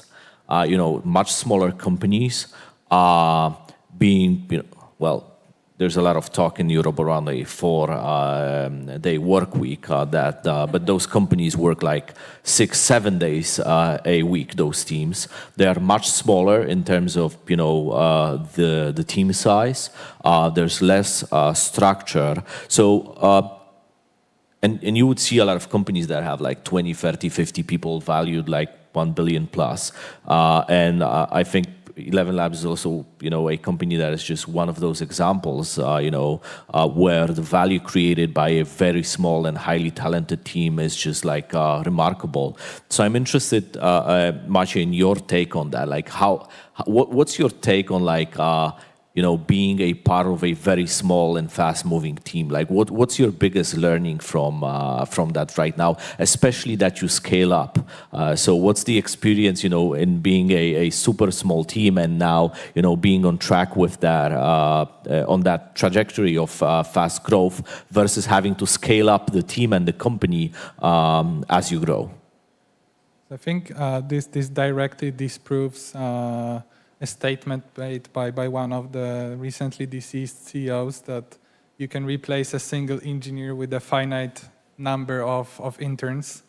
I think, and coming back to your question, so there's a huge paradigm shift of actually quality mattering much more than the quantity. So in places of groundbreaking research, like we're pretty much doing university grade or even beyond university grade research on the intersection of like computer science, statistics, and machine learning, where the top one person is probably 1,000 times more valuable to you as a top 10th person. And then again, it just scales exponentially. So what matters here is an idea and kind of your expertise in the area. So it's great to be, you know, in a company where you basically know everyone and you can achieve and scale so quickly. It's Can you talk more? And this is me, you know, pointing at the difference, but you know, with companies like 11 Labs and a bunch of others, they just structurally operate in a slightly different way versus, you know, typical businesses that are doing a lot of stuff in silos. Can you share a bit more on, you know, how are you working in terms of like team structure and core responsibilities? Because I think that is a huge difference between what you have and most companies before, especially even those SaaS-like companies. Yeah, so we have a few company values that are kind of really company values that we live by. Not only they're there to just be company values or posters on the wall. So it's ownership, like we expect everyone to feel like an owner and kind of behave like an owner, either through spending the days and nights at work, or taking and doing stuff that is not directly related to your position. I mean, like, I'm a finance guy. I would often go and kind of, help sales do things. And so everyone is expected to do that. Another one is thinking from first principles. So we appreciate that AI as an industry is totally novel. So a lot of advice that we get does not apply to us at all. So we kind of need to figure out those ideas ourselves, and we just don't stop by taking some template out of ChatGPT or internet. We kind of ideate about the solutions and kind of try to logically come to a conclusion that basically makes business sense for us. And it kind of manifests. Like, we're now a 200 people team. We're scattered around 40 countries, fully remote. And we wouldn't be able without, truly believing and implementing those values. I mean, like, you cannot really control 200 people scattered so much around the world. So we don't control people's time. We don't control what they do on the every day, but we do control or measure their outcomes. And we're very strict about, who is an employee and who's an ex-employee of 11 Labs from pretty much day one. But yeah, I think overall it's working. So. Yeah, Ritika, when you see the companies and founders in your portfolio and also the ones that you are talking to, is this a common thing? Is this a change across the board and it's just like AI, or is it just like a new wave of founders? Is this a new wave of like how you just do things right now in terms of operational excellence? Like, what is the underlying theme here, and what you see is what's transferable also to other companies? Is this something that it works because you need to build a company from scratch and then it's just like embedded in DNA, or is this something that is just transferable across different companies? Yeah, I think about it maybe in two parts. I think that if you are building from the ground up today, it's obviously a little bit easier to implement a number of changes that the technology is awarding you to implement, and that's just a function of building anything. And so I do think there's a unique advantage to that. But we have companies that we're still working with every day that we invested in 2014. And so those are not AI native at all. They benefit from immense strengths in verticalized expertise and distribution and all of that. But it is quite extraordinary to see how taking an agile, dynamic way of thinking can involve organizations that are several thousands of people and have been around for a decade plus. And that is thinking about how do you get more output out of your R&D organization by leveraging some of the AI coach and tools in a way that is authentic to you, that is doing it from marketing, branding, trying to think through creative ways of doing distribution with different forms of technology. It's not so unlike as consumer brands had to think about different ways to market as new channels would pop up every couple of years. And so I do think that the cost curve of businesses should look different over time, and everything in finance is relative, and so it doesn't matter so much if you're extracting $1 million of savings if everybody around you is extracting 10. And so being thoughtful about how you scale an organization, and I think it was Shopify's CEO that came out with a manifesto around how you should think about every open role through the context of what AI can do and not do before you add a head count. And I think that is something that Iconic is embracing in a huge way, and every company will embrace in a huge way in order to stay relevant. I think, though, that this DNA and values and culture and how you want to set up your organization, I don't think that is necessarily an output of AI. I think that is the values and principles of the people who are building a company. That could be a lemonade stand down the road, and how they hire people that take those values and are stewards of it as that scales. And there are AI companies now where people like a lot of structure and a lot of orgs and want exec team meetings, and that's just how they find success. And I don't think that company building can't be authentic to how the team wants to build it. And I think there's some myth busting to be done, because like a lot of people are kind of complaining about newer generations, about Gen Z being lazy. I think it all comes from showing up, and if a Gen Z sees their boss, leaving workday at noon, going shopping and so on, and reaping all the rewards, and obviously they're gonna be upset. But it's all about culture. I mean, like probably our companies, probably half of the people at 11 Labs are Gen Z or younger, like born post 2000, so extremely young company. Everyone is working their asses off like 24/7, and it just comes from our founders who kind of put in the time, put in the work. They show by example, lead by example. So if anything about the AI culture, it's if you want to be an effective leader in general, be it a legacy company or an AI startup, you just need to lead by example. And if you do, then everyone will lead you, will follow. I've seen in the recent weeks and months, I would say, two sides of the spectrum when you think about it. I've seen, supervisory boards and CEOs of established companies going out there and saying their leadership team, saying like, if you want to hire new people, if you want additional money, you need to prove that this is not possible with AI, and then maybe we will approve that. And that is that. Coming back to what you said with Toby Lutke and Shopify example, that is like already happening. It doesn't really matter if you're an established company or if you're private equity owned or not. On the left hand side, as I think especially with the founding teams earlier, I've seen people who have 15 years of experience being outworked by 20-year-olds. With a lot less experience. And what I'm seeing is exactly what Maciej said, is that since 15, 20 years, I think, especially or specifically in Poland, I haven't seen so many people under the age of 20, 25 building so much stuff. And I think we're seeing that not only in Poland, but also in SF and many, many other places around the world. So there is this saying that like what makes a great person great and better than the average person? And the answer is just one more step. And for a lot of people, it's just like taking that one more step. And I think for a lot of both teams and companies out there, they are just taking that effort.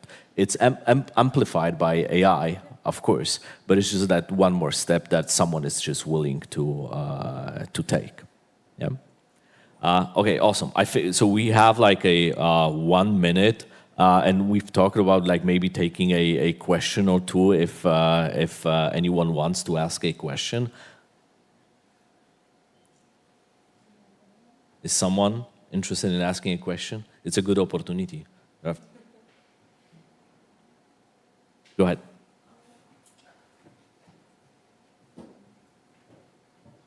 Hi, thank you for this panel. For me, it's very fascinating because I'm just here in Poland by coincidence and only visiting now, thanks to some friends. So I haven't heard about 11 Labs before, so I'm super excited to hear that we have a Polish unicorn. I just came from US, from New York. A question is, if you can tell me, how did you get to the stage where 11 Labs actually managed to contact you, whether it was an easy thing, whether you found them, or the other way around, because I think this is something that it's very difficult for founders actually to break through and get the right capital. And I think your iconic capital was very, very important in 11 Labs scaling up. I'm laughing because I feel like it was the other way around. It's,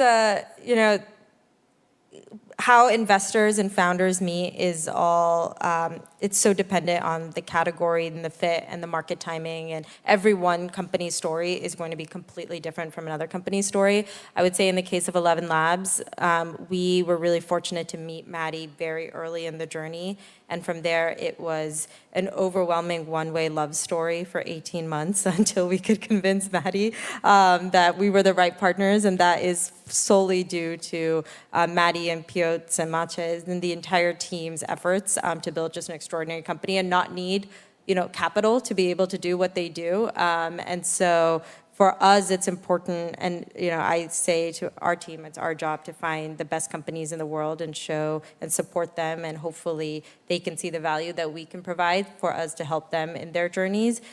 For a lot of companies, in most that we invest in, we're reaching out to them, and I think founders have a lot of influence and power to surround themselves with smart people and bring in capital that can really enhance their stories. But no, nobody was knocking on my door. And early on, it was not obvious for there's a lot of funds, including a lot of them here on today's, event that said no early on, okay? Huge mistake. But there were people, like Maciek from Credo, that, it was a... Yourself. Yeah, and myself, and I haven't seen the product yet. So I said yes before just seeing the product, like solely based on like that love for Mati and Piotr. The other part is, I think there is a story. I'm not going to name names, but there were two funds competing for a round, like tier 1 US funds later on. And one fund was losing, and the partners just decided to do an overnight flight to meet in person, and then also set up the whole team to talk with the guys on how they are willing to support them along the way, and that one more step made a difference. So yeah, that story is actually, I think Brian told it, and some panel discussion publicly. So if you're diligent enough, you'll find it. But I think it's from our success as a company, it's I think quite important to kind of give back to the community. And we already see, like we've brought Ritika here today, but we're trying to bring those investors to Poland. We're trying to kind of make them meet the founders in Poland like they're not worse than anywhere in the world. So it's just about the recognizability of it, and that's what we're trying to do. That's what Bartek is doing also, like organizing the meetings with those top tier funds and actually bringing them to Poland, to the region. I think we see an uptick in kind of investments, significant ones in the region too. I do hope that we're going to see a butterfly effect for the next 10 years from 11 Labs, specifically for the Polish community. Matt, the question to you. I'm wondering, what do you enjoy the most in how you evolved as a leadership team? Well, we're pretty flat in terms of structure. So one day I think of myself as a part of leadership team, another one I don't. We're pretty much one team. I think what's really kind of encouraging is all the publicity that we get, obviously, but more so like seeing how many problems we solve, like what's the adoption of our technology. I think we've recently launched a cooperation with Epic Games in Fortnite that you probably know because your kids play in Fortnite. And over, I think, 3 weeks, we've generated like 100 years of audio. So it just tells like the scale, and it's really enjoyable. It's super enjoyable to be able to sit in Poland, to compete with OpenAI, to compete with Google, though Google likes us, I think. But so it's super rewarding. I don't think there's not a lot of opportunities in the region to be working at a company at this caliber and competing with the other companies. So I'm super happy that for the guys that met in high school in Warsaw, we're able to kind of be there around the world and be even better recognized in San Fran than in Warsaw. So that's a nice touch. Awesome, thank you. So we need to wrap up. Thanks, everyone. Thank you. Thank you. Thank you so much. Thank you so much. What a story. I just wanted to say that we're going to start the next session probably 4:10, and it's just going to be same quality because we're going to have Kuba Swadźba, the most successful IPO of 2025, talking to his investor just after the break. So see you later. Thank you.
who accepted the invitation to moderate this discussion. She was the best moderator at the first edition of Global Investor Summit.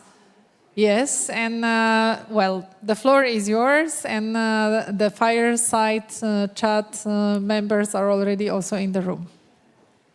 Fantastic, thank you, Magda. And let me invite my guests, my dear guests, to the stage. And I can see them just coming to the stage. Mr. Jakub Swadźba, the CEO and co-founder, and today co-owner at Diagnostyka, and also partner at Meet Europa, Matthew Strasberg. Good afternoon, gentlemen. Good afternoon. How are you? Very well. We are at the Warsaw Stock Exchange, so this is new home today. Before we start, because I heard that there is a presentation. Would you like to use some of the slides to introduce our audience to I the business? Can you hear me? Yes. Yeah, it works. We prepared a few slides that give a bit of a context of, effectively the relevance of technological path chosen by companies in healthcare. And what it does to the portfolio. So first, a bit of a commercial for Meet Europa and what we do.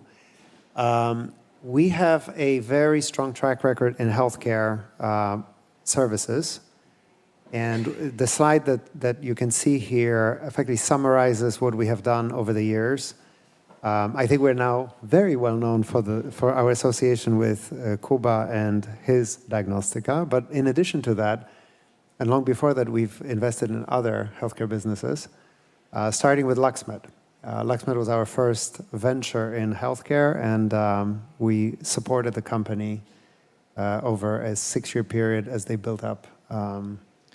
But you did not decide to bring LuxMed to the stock exchange, which probably was the mistake, wasn't it? In those comparing days, to the current felt example of Diagnostyka. Yeah.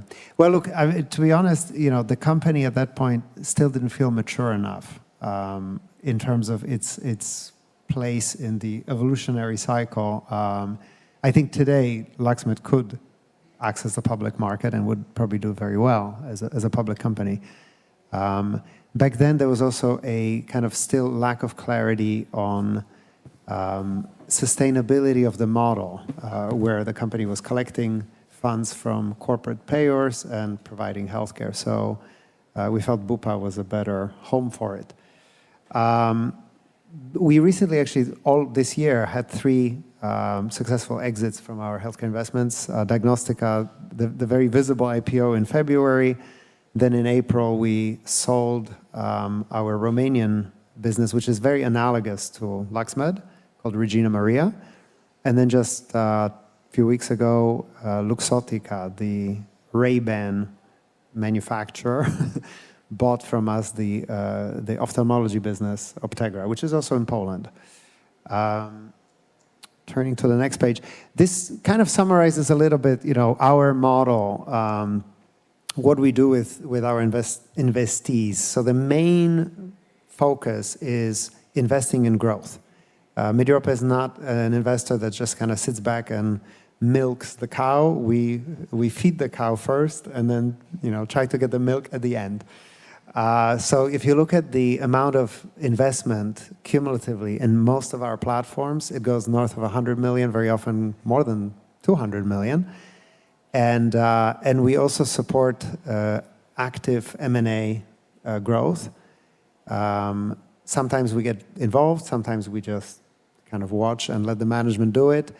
But I think that the main message is that we think, a very constructive partner to management teams in accessing that growth. In the case of Diagnostyka, you can see the very disproportionate growth in revenue from around 30 million to 460 over many years, but it worked out. And here, I wanted to just come and spend a minute on technology. So as an investor, we've always been very conscious of the importance of data. And just a few months into our investment in LuxMed, back in 2007, 2008, it dawned on us that the real value are not the clinics, it's actually the patient data, the unique value that this represented. And we then embarked on a process of digitizing historical medical records because they were all in manila file folders. You're talking, almost 20 years ago now. So each historical clinic would have had its paper records, and then if a patient went to another clinic, those records were faxed. And by the time we sold the company to Bupa, all the medical records were digitized and available in any site. So a patient could really feel that, they can travel around Poland and any clinic they visit within the group will have immediate access to all their medical records, which actually improves the speed and quality of the interaction with the doctors. By the time we were in Regina Maria, this was a deal that we originally invested 2 years after we exited LuxMed, the topic became interaction with the patient. So effectively what had been done at LuxMed was taken for granted as minimum, and the next frontier of engagement was patient engagement. So a big emphasis in the Regina case was investing in apps to improve user experience, to make booking, unbooking of visits, and all these things very easy. Now, LuxMed also has it, but I'm saying, what we as an investor were focused on in that period of time is really improving user experience and, in a way, turning the patient from a, let's say, passive participant in healthcare into an active chooser. So one of the things we've built into the Regina platform was actually a kind of trust pilot functionality so that after each visit, the patients could actually review the doctors. And we then use that actually as part of HR to reward those doctors that treat patients in a way that makes them happy. And there were consequences for those that couldn't. And then more recently, we started deploying AI solutions in terms of medical treatment, in terms of improving accuracy and speed of diagnostics. Optegra, more recent acquisition, all about AI. And we put here the headline from Wall Street Journal when we sold the company, which says Ray-Ban maker Luxottica to buy Optegra in a medical AI push. We were very pleased that actually, the way they, in a way, tried to get credit for that deal was to emphasize that they're accessing a platform that's very futuristic in its approach. And it's true that the Net Promoter Score, NPS, from patients improved since we replaced the contact center with AI solution. There's a very long and tedious process of pre-qualification of patients, particularly the elderly, because the issue is about any other medical conditions, the drugs they take, whether they have blood thinners and other considerations. And actually the screening process using AI is more robust and more patient than a human interaction. So that actually was a very interesting testing ground. What is interesting with Diagnostica is that we were invested in Diagnostica during LuxMed, during Regina, and during the Optegra time. And I will now turn it over to Kuba to talk a little bit about his trajectory. So let me introduce the Kuba slides. But first, let's just celebrate how well the stock has done since the listing, since we are in the Warsaw Stock Exchange. Yeah, sure. Well, the sector itself, it's very interesting and gives a lot of opportunities. But I'm really glad that you have good experience with investments in Poland, and I believe this is not. This is just a good beginning of your presence here. But today we have a fantastic success story of the company, and let me turn to the founder, entrepreneur, a successful person. Thank you very much. Kuba, if I may. Yeah. Could you share how it began? Because you just founded the company, but then one day you decided you need a partner, And let's talk about that partnership. How did it happen? And why did you turn to a private equity company? Investor who, well, it might looked at that time dangerous, risky. How did it go? Yeah, that's right. So on the first that I'm the founder of company, but from the beginning of Diagnostica story, it was 3 of us. So from the beginning, it was a How kind many of people are there today in the company, in the group? You mean as an employee? Yes. It's about 8,000. 8,000 Repeat, people. please. 8,000 people is working for Diagnostica in the if group. somebody did not hear, Yeah. 8,000. And 3 people started. Yeah, 3 people started. So we started with, we are the owners, the 3 of us. And it was 2 people working in the small laboratory. And it was 1 courier and 1 salesman. So most of them, out of these 5, still 4 is working for our company. Yeah, and 1 decided to a little bit slow down, and he's the chief of the laboratory in the hospital. When did it happen? It was in 1998. Yeah. So we had a quite nice growth, and this was a time when the private laboratories was they started just from the beginning in 1989, but it was quite slow. So in the late 90s, all of the 3 biggest Polish NEDOW laboratories, which are present now, Diagnostica, Alab, and Synevo, started their journey. So a little bit later than the first labs, which we bought. Most of this 128 acquisition, it was a rather small laboratory. Some of them started even before our journey.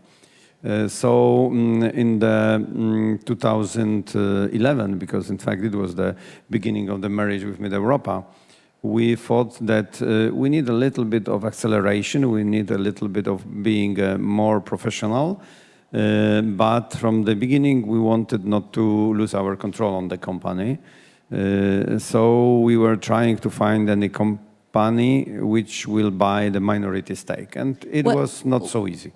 How much did you offer them at that time? 40%. 40%. So 40% was on the still table. was controlled. Yeah.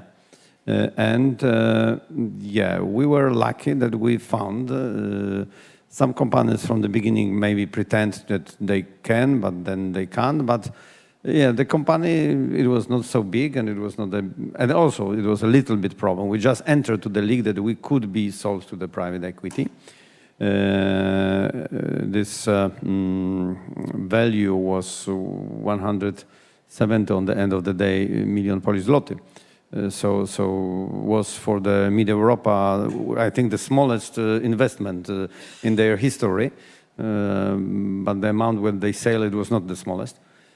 So we, the first, found quite good relations with Matthew. The second, they had also offered something to us because they had this time LaxMed and a very big laboratory in Warsaw. So for us it was add-on. But it was a competitor to you. In this time it was a little bit competitor in Warsaw, but because the LaxMed in this moment also had some centers in other cities. In all other cities, we did the test for them. So we had quite good relations. And here it was a competitor. So for us, it was nice to get them.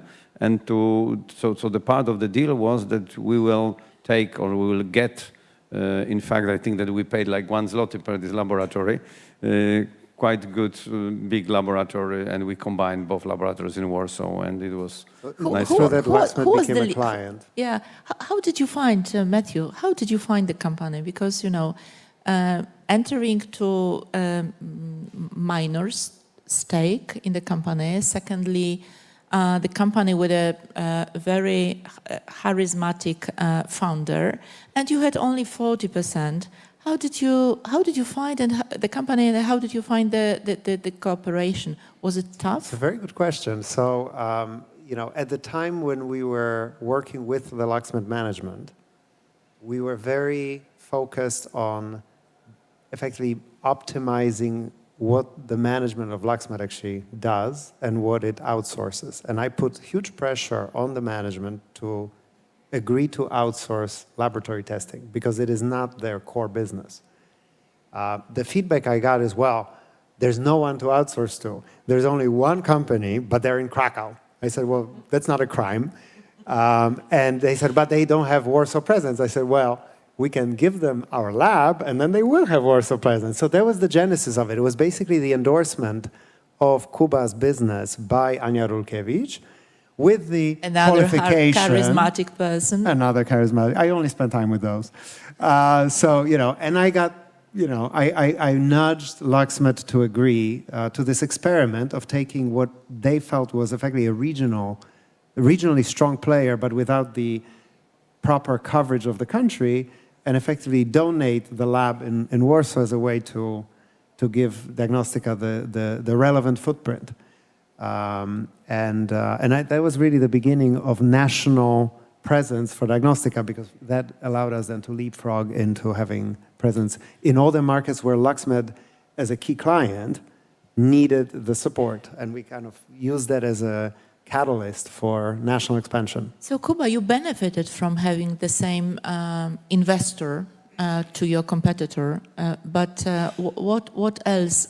Was it easy to accept their KPIs, their expectations? You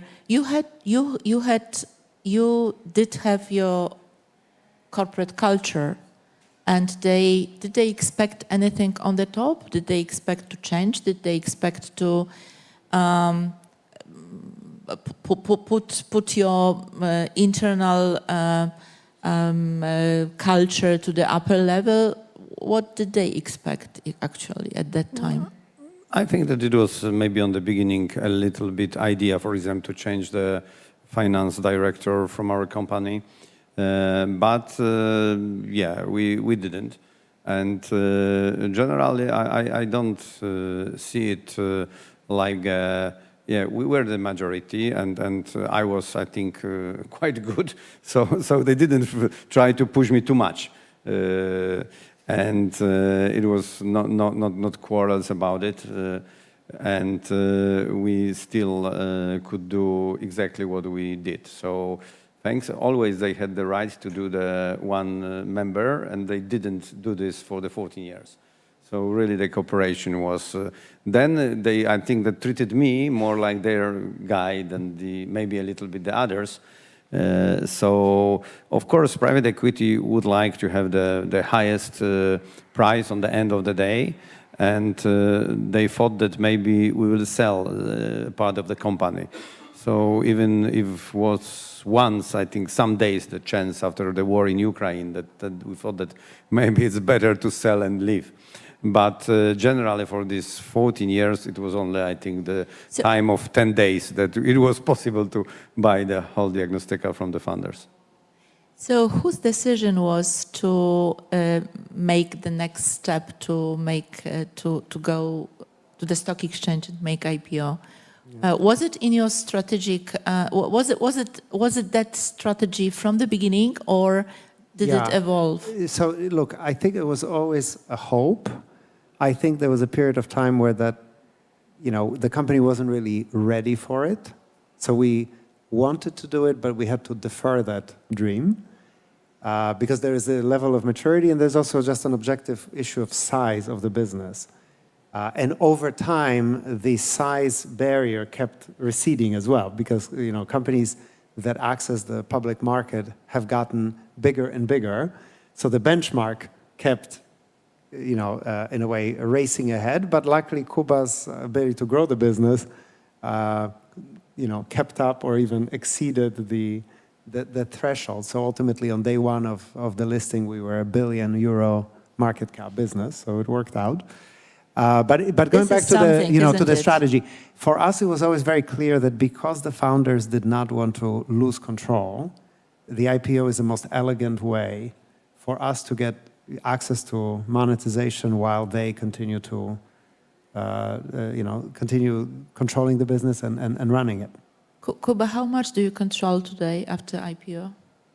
The same what before. I have 10% of the shares. And together with the founders, the other Together initial... with the funders, we have almost 50%, with the So more free than float- 60% of the votes. 60% of the votes, and free Yeah. float is 50? 48. 48. Yeah. Which is good. What do you think about the public market? You have to be transparent, you have your disclosure requirements, you have to share any information which might influence the price. How do you feel? I feel okay. I think that during these 14 years, we were really the very transparent company to our partners, to private equity.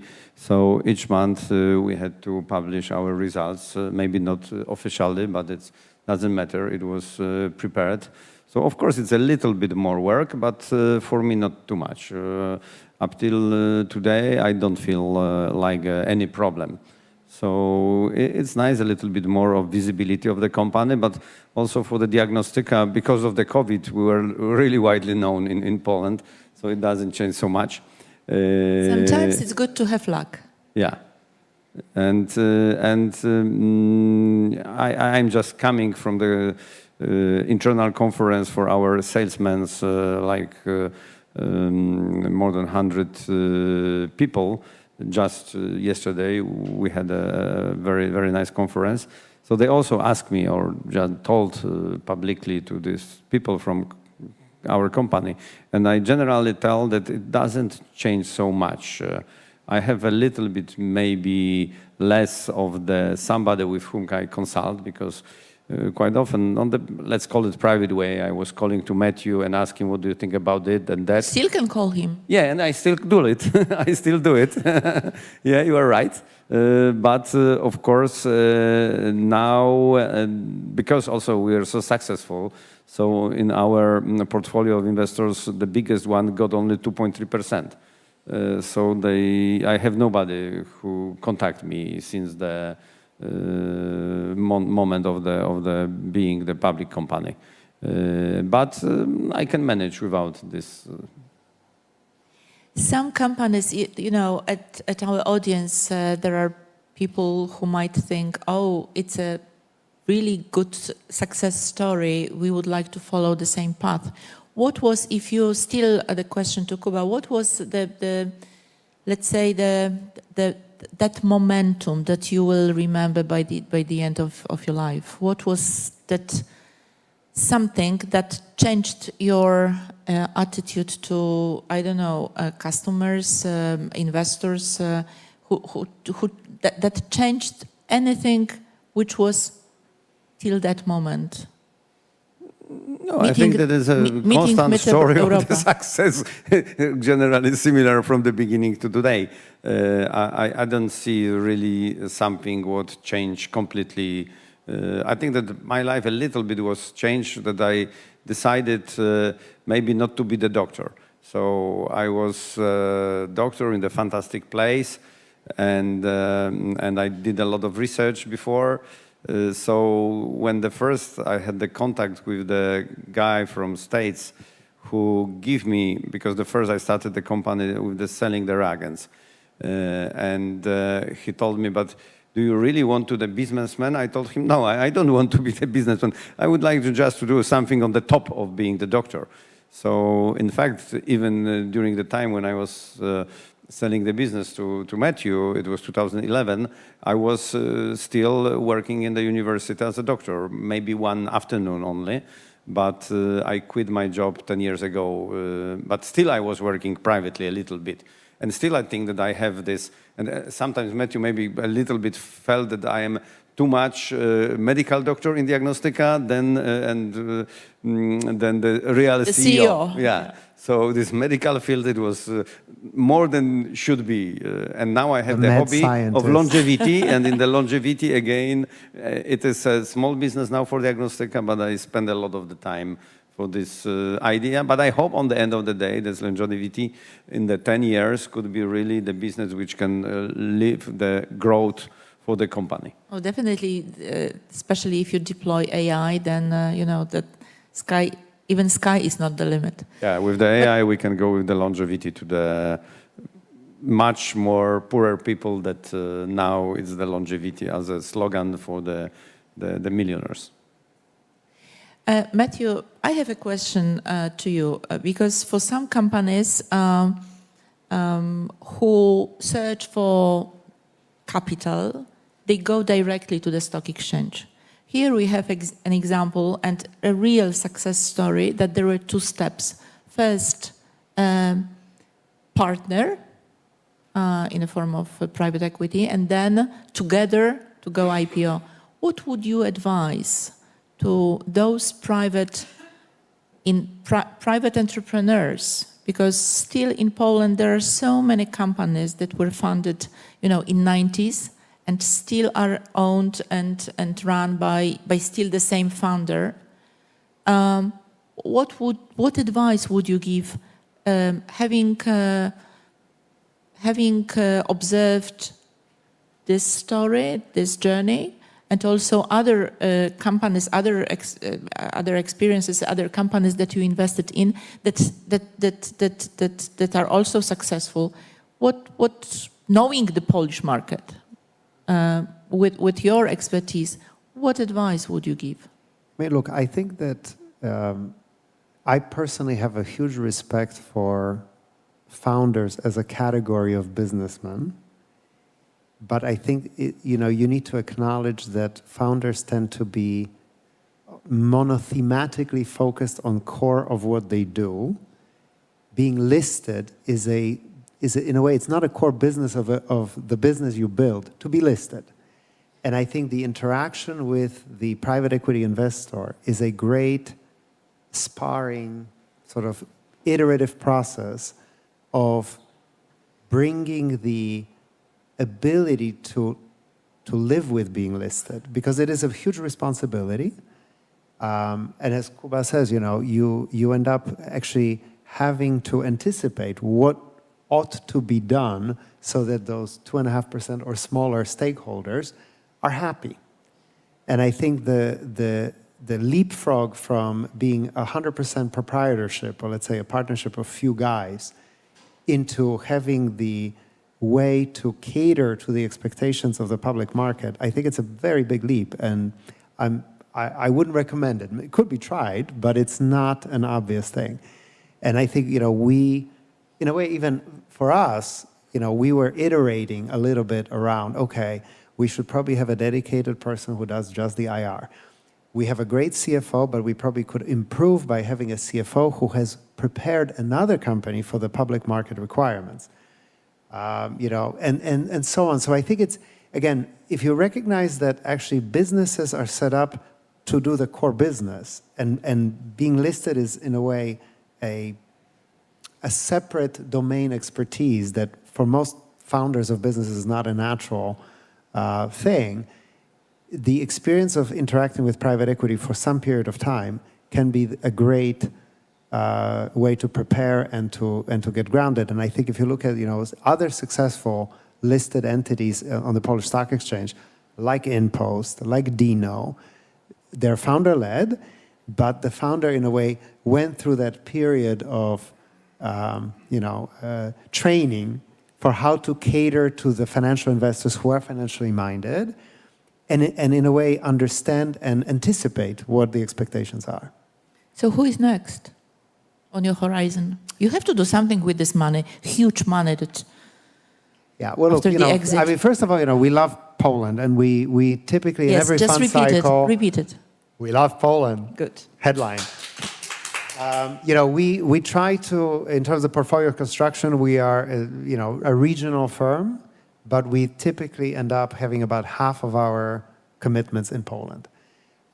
We tend to seek exposure to larger assets here. I mean, we are an investor in Allegro, and we were in Żabka before we passed the baton to CVC. So, generally, we tend to be involved for medium to long term in large assets. So we are on the lookout for large assets as we speak. Good. Thank you so much, Kuba. And you are a role model for the others. Do you feel it? What do you want to do it with this power now? Yes, I think that I'm not a person who is really I prefer the business than to go around and to sell something. I think the Diagnostica is much well known, and they don't know so much CEO of the Diagnostica.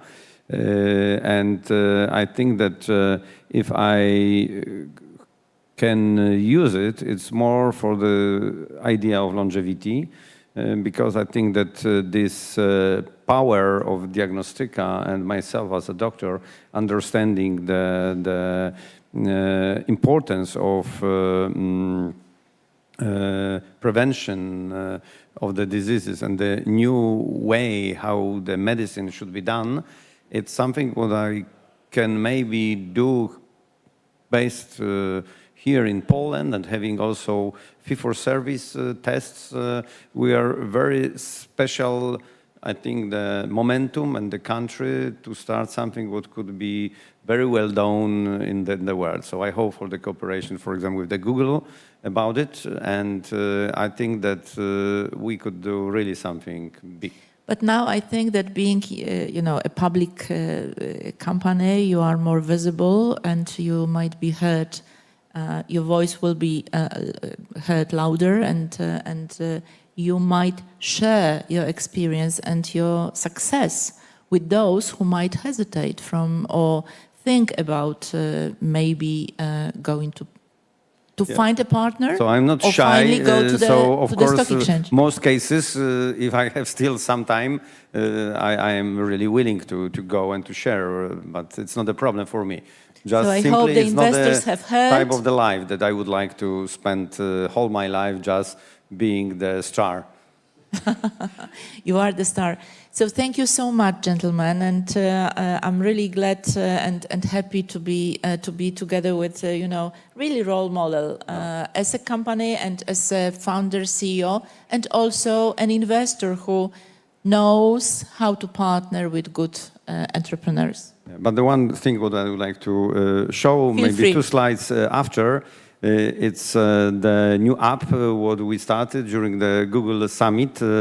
One more in November. So I think that yesterday we started to get the possibility to join this app through the mObywatel, and we'll start the big campaign in the next days. So really, we did together with Google this in 4 months, and now we have a lot of new ideas about this. Bravo. Didn't I say you are a star? Yes, you are a star. Thank you so much to the audience. Okay, Thank you. Thank you very much. Yeah, I think I encourage everyone to buy the stocks of Diagnostica. They will gain value for sure. And now we're going to present a couple of ideas on what to invest to, because we are going to have a panel of future stars in biotech. Michał, the floor is yours. Good afternoon, everyone. So my name is Michał. I'm the head of Google for Startups for Central Europe. Let me introduce our guest. I'm just looking. Okay, Michał is here as well. So Sandra, Genotic, Szczepan, LabPlus, and Michał Sirkap. So I will give you in a second a few sentences to introduce yourself.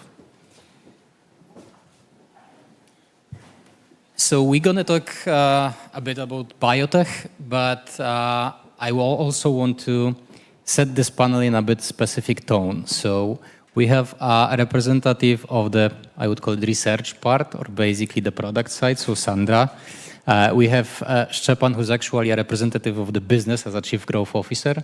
And we have Michał as a representative mainly of an investor and a board member of several companies in biotech. So I would first ask you maybe to introduce your company and say a few sentences about what you do, because we had Diagnostica and we hope that the company sitting here will be as famous as Diagnostica in the next couple of, I would say, months, yeah, because we're in AI age, so not years, but in the next couple of months. So Sandra, over to you. Okay, thank you a lot. So I'm Sandra and I am responsible for laboratory part of our company. And Genotic is focused on designing and producing brand new in silico design antibodies for many purposes, such as for research purposes, for diagnostic purposes, and for therapeutics as well. For now, we have our own laboratory when we are testing our antibodies in our lab. And for now, we have 5,000 antibody design and 300-400 antibodies ready to sell. So we are at the beginning of our journey, but I think it will be great journey. Szczepan. Hello everyone. My name is Szczepan. I'm responsible for building partnerships for our company that already built a technology based on AI that will develop a little bit deeper later. And the technology that we built is actually quite connected to the previous presenter, which is Diagnostica, because what we do, we interpret lab test results by using the lab results and the context of the patients that we get through into dynamic questionnaire that we do it online with the patient. And our solution is medical grade, certified around European Union medical device. It's clinical validated, and hopefully I'll get a little bit deeper once we start our conversation. Thank you. Michał? Hello. Hi, everyone. I'm Michał. I'm a director working for CIRCAP, a pan-European private equity fund. The topic of today's discussion is biotech, but we are actually sector agnostic. So far, we are managing assets, approximately 1.5 billion euro, over 35 portfolio companies, mostly in the DACH region, but also in Poland and in the south of Europe. And we are becoming increasingly aware of the possibilities that AI is offering. So we are becoming more interested in AI specifically. Then let's go into AI. So I will come back, Sandra, to you. So okay, AI is here for several years. It's been super on the radar for many people in the probably several months. But you've been into genetics for quite a while, yeah? So how does AI change your work? How does it impact what you do, and how does it, I would assume, speed up the discovery that you're doing? For sure, without AI, it will be impossible to do what we do. Really, I am truly honest. First of all, we are using AI. We have our own algorithm based on deep learning. We use some transformers, some diffusions, to know how proteins looks like and how they interact to each other. We learn how atoms interact with another atoms between the molecules. And you can imagine that it is the really big amount of data, and it is impossible to analyze by human. And thanks to AI, we can do it. We can analyze the proteins atom by atom, predict the interactions between them, and predict how to design brand new protein that could interact with some targets. And without AI, without deep learning, it will be impossible. We are using AI to design brand new proteins, antibodies, that could be used in many different applications. As I said before, in research, for instance, in many academias, but also in diagnostic. Thanks to that, we are using AI to design antibodies in contrast to traditional way where it is the immunization. When we use the animals to produce brand new antibodies, it is very expensive and it takes time, even a year.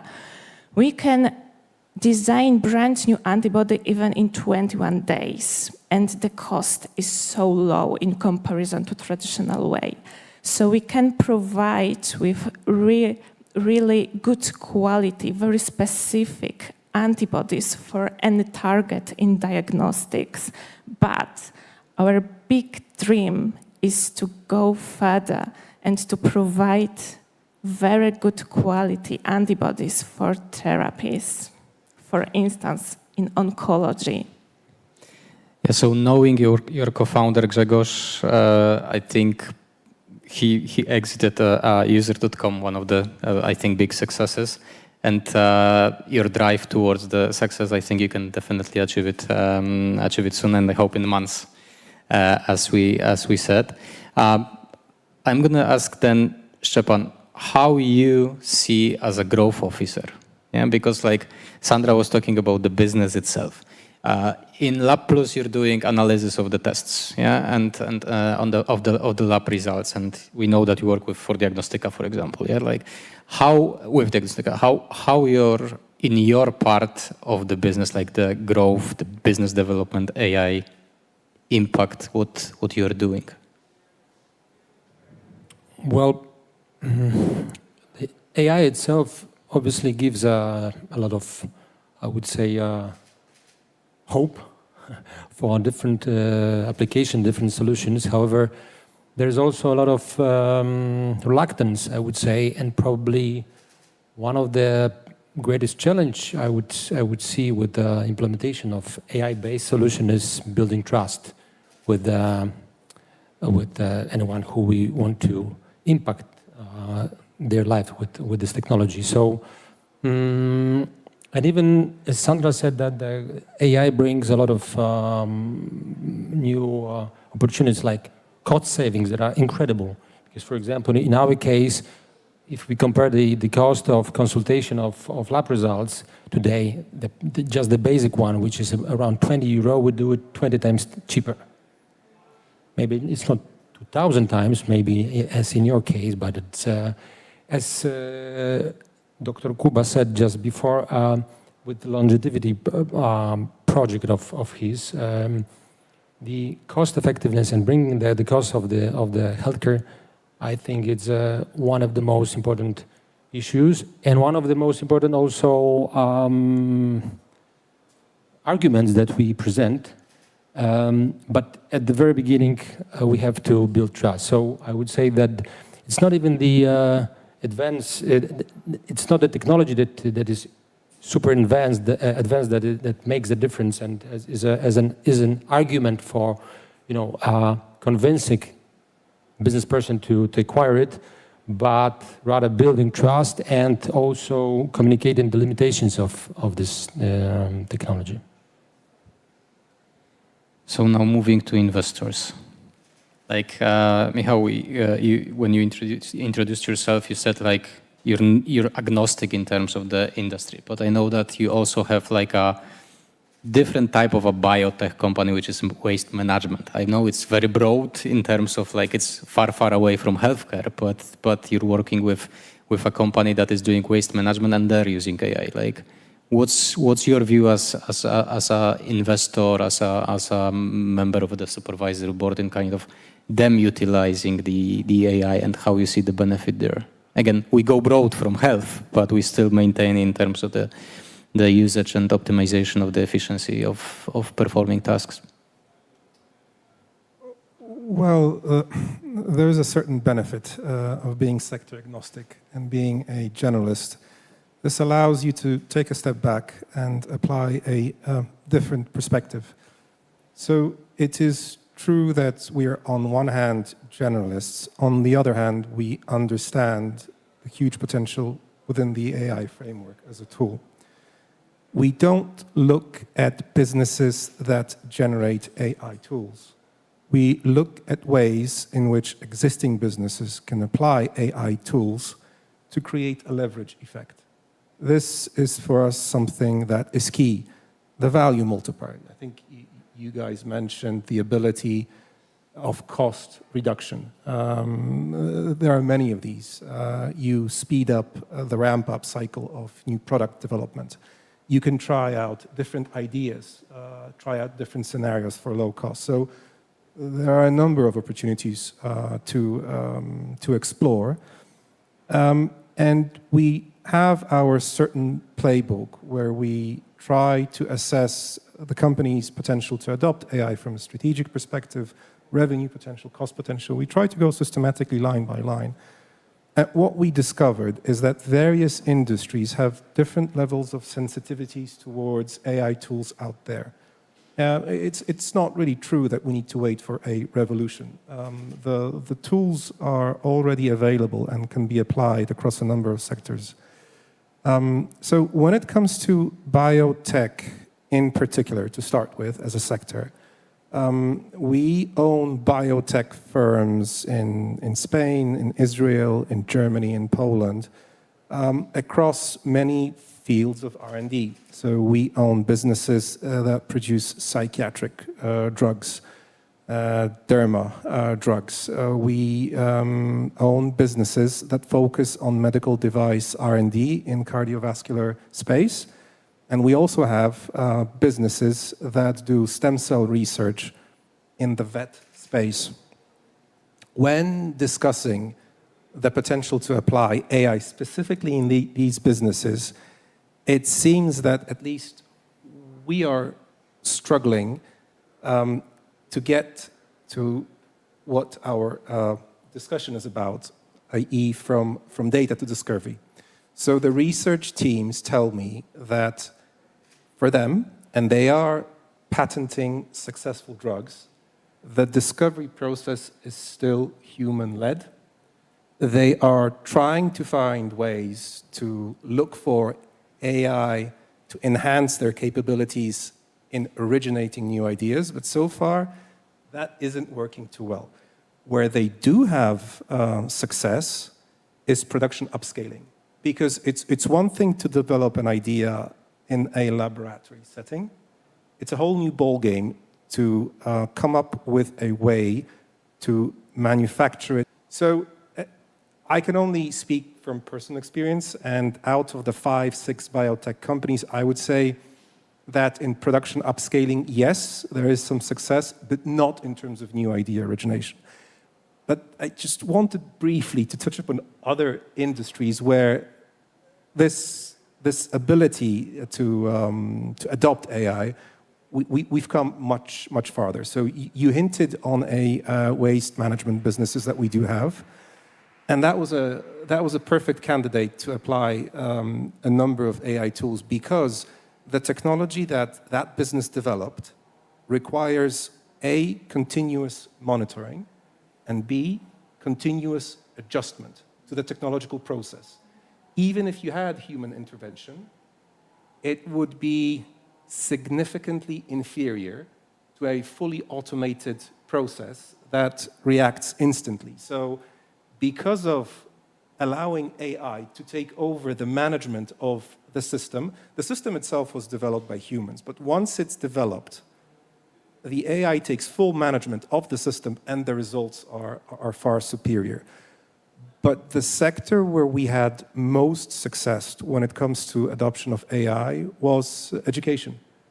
We have an online educational business aimed at elementary and high school pupils, STEM subjects, as well as foreign languages. And first and foremost, we discovered that AI is a perfect tool, and there are lots of opportunities to help us generate passive content, so to attract users, and then depending on what their needs, create quizzes, create videos, create tests for them on demand. That was one thing. Then we are also experimenting with using AI agents to deliver role-playing games when it comes to learning a foreign language. So imagine you're learning Spanish and you want to set up a scenario where you want to buy a train ticket and you are somewhere in Barcelona. That scenario is set by AI, and the AI engages as the Spanish speaker on the other hand. We even had some luck with avatars that allow to generate 10 to 15-minute sessions where instead of a physical teacher, you have an avatar that does a pretty good job when it comes to imitating teachers. So there we had huge success, not to mention back office. And this applies to nearly all sectors. So management of the CRM database in most businesses completely left to AI. I'll leave it at that for the moment. I actually going to continue because Michał, you said on the research being kind of created by human and then AI augmented, and I saw Sandra's face based on this statement you made. And I'm very interested about the comment because you're actually building like AI first company, yeah? Like in terms of, so how does it look like on genetic end? Like how you do it? So, I think AI is very good for one more thing, because AI can analyze big amount of data very quickly, and we can show which parameters are important for us. And for me, the AI is perfect tool to analyze the data from the lab, from the sequencing, from proteins interactions, from the structure of the proteins. So I think the AI is perfect tool to analyze the data, big amount of data, which is very difficult for human. And for us, for genetic, it will be impossible to design proteins without AI, because we must think about many interactions between very single atoms. So if you imagine the proteins, which is built from millions of atoms, how to do it without AI, how to do it without machine learning, without deep learning, it is impossible in my opinion. So AI gives us opportunity to design the novel proteins, and for sure, as you mentioned, we must trust to this algorithm. And our first tries was really bad. We designed some proteins, produced in the lab, it doesn't work. We made many improvements of our algorithm. We have feedback from the lab, improve our algorithm, our pipeline. And now I am sure that our AI-based algorithm design really good quality protein that bind to specific target. But it is not easy, it takes time to do it, but in this specific field, I think the AI is everything. Human is not able to analyze that huge amount of data. Okay, so we probably have two different ends of the approach. Yeah? Like one is human design the research, AI does the research. The other, or kind of optimizes the research, which Michał, you were talking about. And Sandra, on your end, with so much data, with kind of complex amount of information, AI designing and you're verifying? Yes. I would say, like kind of trying to build it to reality? Yes, of course. Every single protein that is designed by our AI system, it is produced in the lab, and I have real protein in my hand, and I am testing how it is work. So I'm doing many of the laboratory tests, for instance, immunostaining, flow cytometry, and every needed tested that prove that my antibody binds to specific target and do not bind to any other, because it is very important in this field. So, yeah, AI is very important in my work, and I am checking is it work. So you're kind of doing the kind of letting AI play around on the data and then making sure that it works once it creates its job, yeah? Yes, that's true. And Szczepan, I know that your your kind of focus is on growth of the company, etc. But how you utilize it? Which, like as a company, which side? I would expect probably the part that more Michał was saying, yeah, like optimizing the processes and analysis. But how do you see it with Lab Plus? I would say it's funny, and I would say that medically speaking, the AI itself in medicine is a great thing, but I wouldn't perceive it as a biggest challenge. I would say that creating a product or service around the development of I don't know of this technology or the other is far more difficult, because it requires not only working inside our lab, inside our company, and building models to interpret lab results, but to build a service that will be applied in a real case scenario in a given company that they have their own business needs, they have their patients, they have their compliance requirements. So I would say that for some time now, I would say that we are as much focused on developing, the AI-based interpretation of lab results, as much as developing the product around it, so that it actually works for the client. So as you've mentioned that, there are different applications of this technology, and it may, in some cases, it may work better than the other. But at the end of the day, I think that we should treat AI as electricity. You can use it in a various way, but at the end of the day, we have to focus on the solution and not the technology itself. So we spend a lot of time, discussing with clients, also working with them how to solve, their needs and their problems with that solution. And by the way, what you've mentioned, that you're looking for the companies that actually would be able to build the solutions based on the AI, rather than finding the companies that have AI and trying to apply it. That's how I understood it. Well, I think that would be a good approach if it was simpler to build AI solutions and AI-based solutions.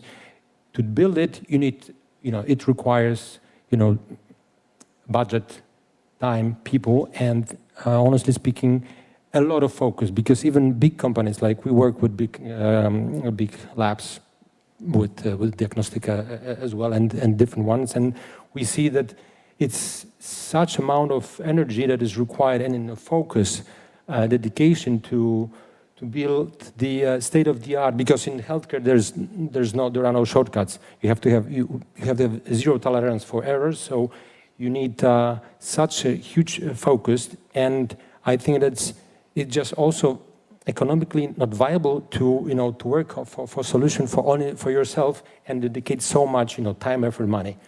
So I mean, that's at least how we perceive the value that we bring to others, and that's how we discuss with other labs, because they are sometimes asking us, okay, why don't you, for example, work only for us, or maybe we will do it on our own.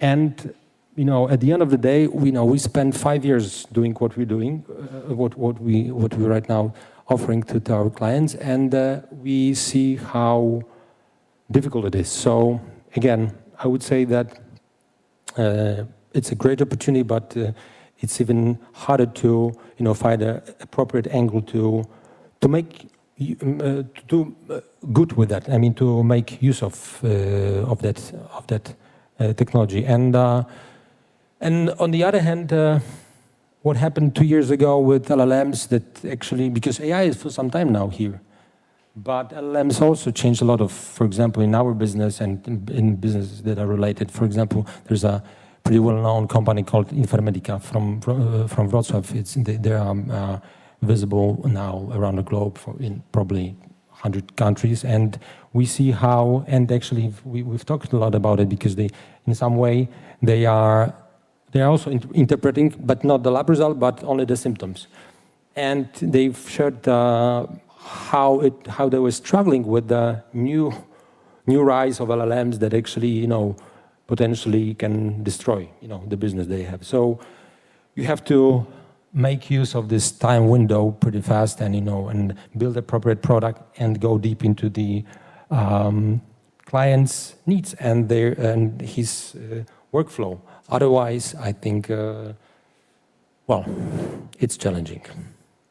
Yeah, I would say we actually had a meeting with Piotr from Infermedica in the morning today, and I think a positive note he was saying was that basically they utilize now AI as a component, enhancing their productivity, helping them scale, helping them support more and more patients. And I think that based on all three of you, kind of what you said, I think one element will stay for a while the same, meaning human and AI. Yeah, being it like in different connections, meaning like, for example, AI optimizing the processes, or AI helping in terms of the business development, or AI creating something that human verifies. But I think that we're in this super important moment that if you go on this wave and if you kind of catch this, that it can improve your efficiency, it can help you scale, it can help you grow, you're closer to winning versus kind of being afraid of AI in general. If I may add something, it's funny what you said, that you've actually stressed an important thing. I think that human element is super important that in bringing the AI solutions to the real world. What I mean by that is that we quite often, we are not using AI when we discuss it with our clients. We just say it's a medical grade software that is certified and it's clinically validated. But once they are starting, digging, but is it AI based? We explain what kind of AI is it. Why we are doing it? This is because we've seen that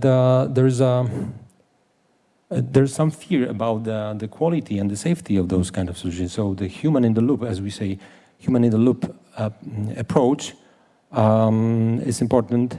And at the end of the day, I would say that also in all those cases that were mentioned here, we also apply human in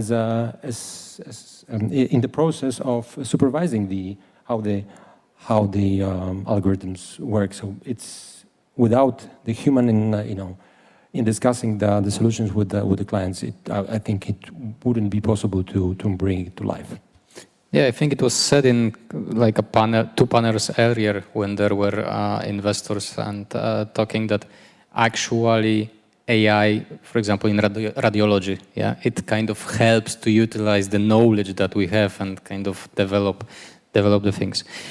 We are getting close to the end, so I wanted to ask you, like, what's your dream in the next few months? Again, I'm not going to say about in the next few years. I'm going to say in the next few months in terms of, development, using AI being developed by you, like how you see your companies or the companies you are supporting, investing, kind of, what would you like to achieve with them in the next few months? Of course, I'm pretty sure that, business growth and money, it's important, but in terms of like going broader.